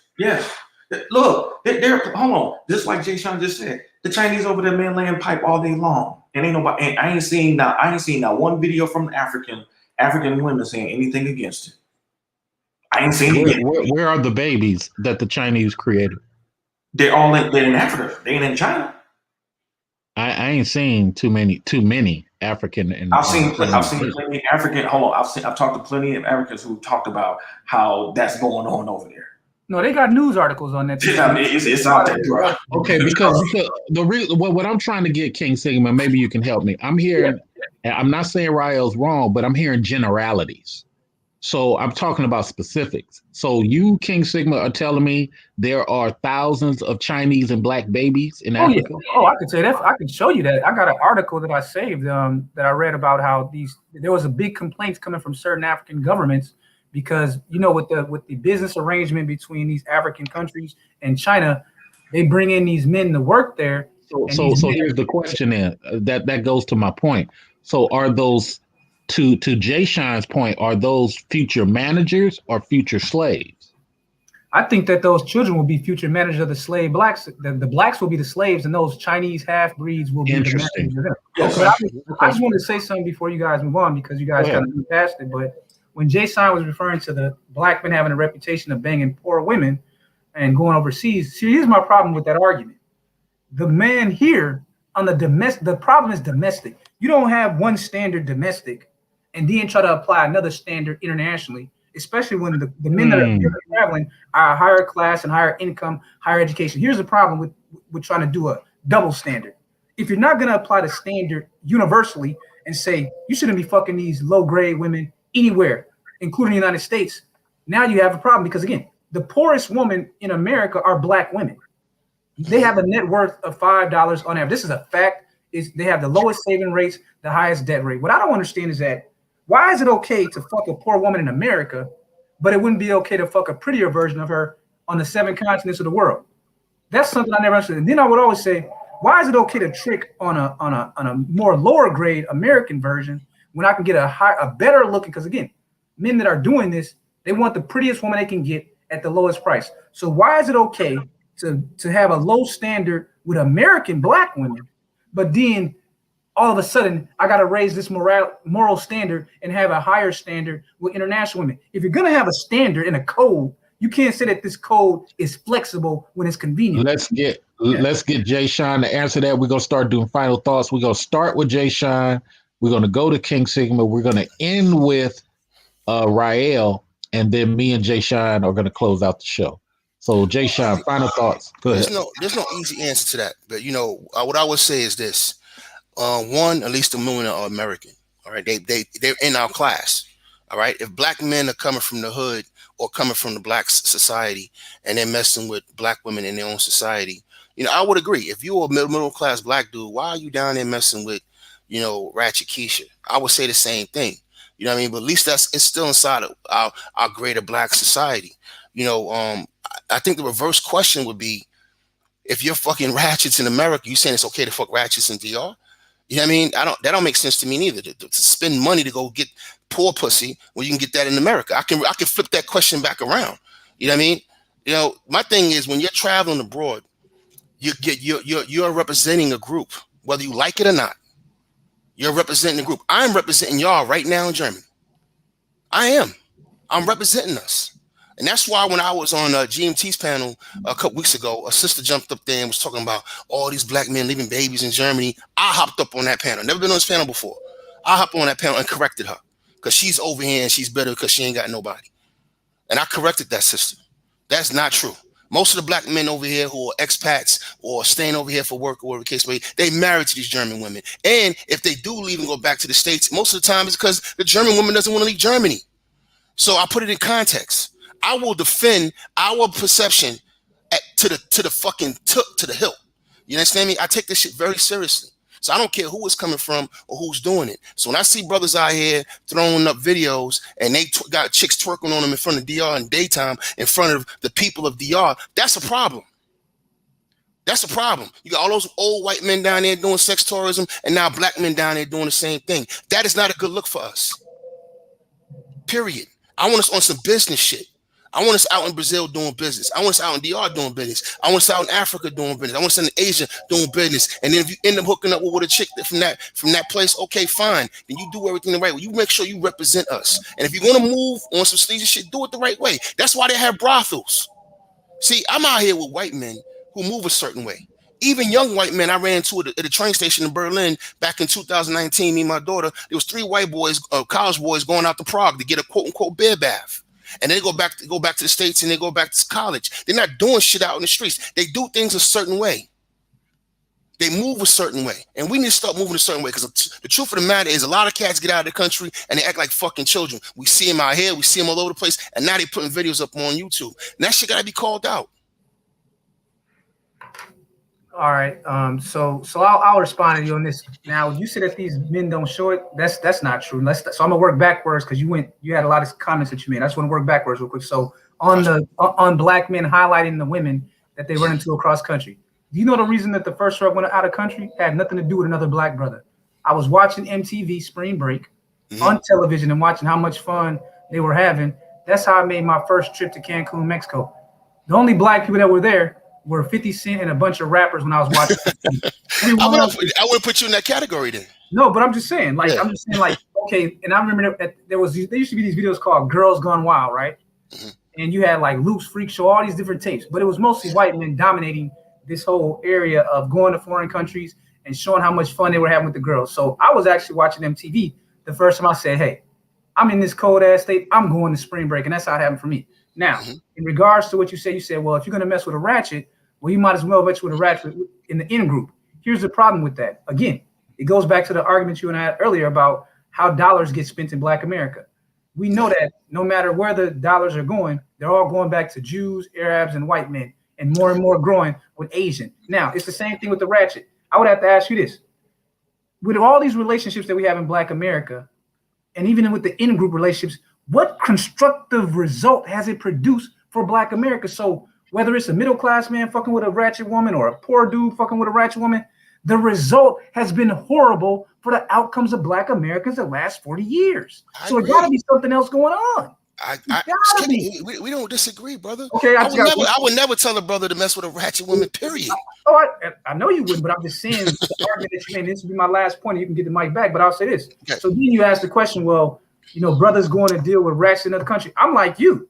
I think it's fucking insane that a Black man would go to a foreign country with the intent of messing with a equitable version of the American woman. I'm with you. I don't believe in fucking ratchet at all. What I'm referring to is that if that same dude that is into that lifestyle says, you know what, I can go here to X country and I can fuck Beyonce for a Happy Meal. I'm telling him, do you, if that's what you want. Me, I don't want to pay for a bitch. I want her to find me attractive enough to want to have sex with me. But I don't stop a dude from spending his money how he wants to. So if you're talking about an apple-to-apple situation, I agree with you. It's insane to fuck the lowest 10% kind of female in America and then fly fucking 10,000 miles to get the same version of her with an accent. Are you insane? Can I ask you a question real quick, mate? Do you know how long a flight is from Atlanta to the Philippines? Probably like a day or two. That shit is crazy. It's $1,000 in like 20-something hours, man. And this is what dudes are doing just to get a whore in the Philippines. But here's the question, though. See, and I think that's more of a I can get what you're saying. You're giving your opinion, and that's fine because everyone has right to. But I'm just saying that I just don't want to get into a situation where we're creating a false narrative where you have brothers working, because a lot of these passport brothers, they'll say they'll work 6 months and they'll travel for a month to 3 months. I'm never going to tell a brother not to pursue his happiness. So if for him traveling 10,000 miles to be happy and get away from America, and he's dealing with women that he wouldn't be able to meet based on his class and status in America, that's a good thing. Now, but if you got a dude who is going to put in all that work and then fucking go to the Philippines to get a 300-pound broad, then you have an argument. But that's not what I'm seeing in the spaces that we're in. In the spaces we're in, brothers are saying that they have a standard that they're not willing to go to no matter where the woman's at, and they feel that they have a better likelihood of meeting that standard by going overseas. Now, what another man does with his $10,000 that he made on his bonus is none of my fucking business. Because again, I get where you're coming from. You're saying the collective thing, but my whole thing is that, again, if you're talking about America in an ideal society, yes, you would be, black men and black women would be marrying at 100% rate, and they would recycle their dollars to the highest level possible in this complex society. But unfortunately, all the facts of the matter say that none of that's happening. It's not happening. All right. So I want to thank the two brothers for speaking. I'm going to let Rael have his own platform. Nobody move. I'm just going to give Rael his own highlight. Rael, what are your final thoughts? Appreciate you for having me up here. I just want to say this. I agree wholeheartedly with what King Sigma is saying. We have to allow for Black men, especially, to live out our full range of emotions and experience. There are a lot of Black men who have put up with a lot of shit in this country. So I would be remiss, say like, don't go out here and do such and such and such and such. I will tell men to be smart about what they're doing, obviously, because I mean, when you travel to other countries and different rules, different ways of how to move about in these places, be careful. But one of the things that I learned more so than anything, which is one of our biggest problems, is that we do have a problem. We have a problem with this idea of conquering, we've had too many so-called leaders who have come with this humanitarian approach, and that shit don't work. It doesn't. We spend too much time trying to be philanthropists instead of capitalists. I agree with Marcus Garvey. Marcus Garvey said wholeheartedly, he was a capitalist, and he had a big problem with the Black press back then, who was much more socialist. It was much of the Black press that was actually actively trying to get the government to arrest Garvey. So we have to keep a lot of things in perspective when it comes to these talking points, because make no mistake about it. Like, I mean, at the end of the day, you are either conquering or getting conquered. So as far as I'm concerned, when it comes, I don't have a problem with the concept of slavery, because there are a lot of people historically who didn't have a problem with it, even those who were in it. I just have a problem with being in it myself. So I'm not one of these people that's like, oh, bleeding heart slavery so bad, because there were people who actually were happy in it. I got slave narratives where it's showing people who lived it and saying that if they had the opportunity to go back to it, they would rather be on the plantation than off of it. So I'm not one of these bleeding heart type people that's just like, oh, slavery is just so bad. No, it's conquering and being conquered. And at the end of the day, I think what Jay Sean was talking about is more in line with what I'm saying too, in terms of going out here and conquer. Handle your business. Don't be out here being stupid. But that's for a specific set of class of men. Business-minded Black men definitely need to be careful in how they move throughout the world, because they don't want certain things to mess up their business opportunity. I wholeheartedly agree with that. All right, and so I'm gonna get this last final thought, and then we'll hear Jay Sean, co-host of the show, send us off broadcast. So my final thoughts is this: your style of kung fu is your style of kung fu. Just know this: if you ask for my help, I'm going to consider that you're asking for my help to join your group to defeat to defeat the dragons that are coming after us all. If you cannot respect my style of kung fu while you're asking for my help, I'm gonna just separate and take my chances, because what I'm not gonna do is sit up here and argue. But if you're not a warrior at all, I mean at all, you just are a complainer. You are just a finger wagger, a name caller. I will kill you in the streets if I ever see you walking by yourself, because you don't deserve to breathe oxygen. You're making it worse. I ain't gonna live and let live. No. You have to understand that warriors like myself believe that when you're not using your image to better at least you, if not your kid, your own kid, now your kid or you becomes a detriment to me, and I can't let you breathe oxygen. It's just ridiculous to me. Thank you, gentlemen, for coming in, man. This was a great high value show. This is what we need: intellectualism, man. There's no disagreements here today. There's no right or wrong answers. Everybody's style of kung fu is their style of kung fu. The whole purpose that the people listening can benefit from it. Jay Sean, co-host, thank you for coming to the show. No problem. Anytime. What are your thoughts on these Sundays, man? I think this is a good look, man. I think it's a good look. And as long as we keep it, high-minded, with brothers who really got something to say. And if those brothers are debating, then that's a great thing. One thing I want to make sure we don't do, and if you didn't shut down that debate, I was going to shut it down anyway, because we agree on too much. And what overshadows us in the space too many times is the shit we disagree about. All right? We disagree about. There's things that King Sigma said today, I'm going to take back and let it swirl in my head. And hopefully there's things I said that was swirling around in his. And the next time we cross swords, maybe it'll be different. You know what I mean? Exactly. You know what I mean? And that's how, and I'm using us as monikers. Like, so there's somebody who agrees 100% with him, or somebody who agrees 100% with me. You see what I'm saying? The same thing. And your point is they need to see more of that interaction. Right. They need to see, in a real way, because these are things that are important. This is important. Our stock is important.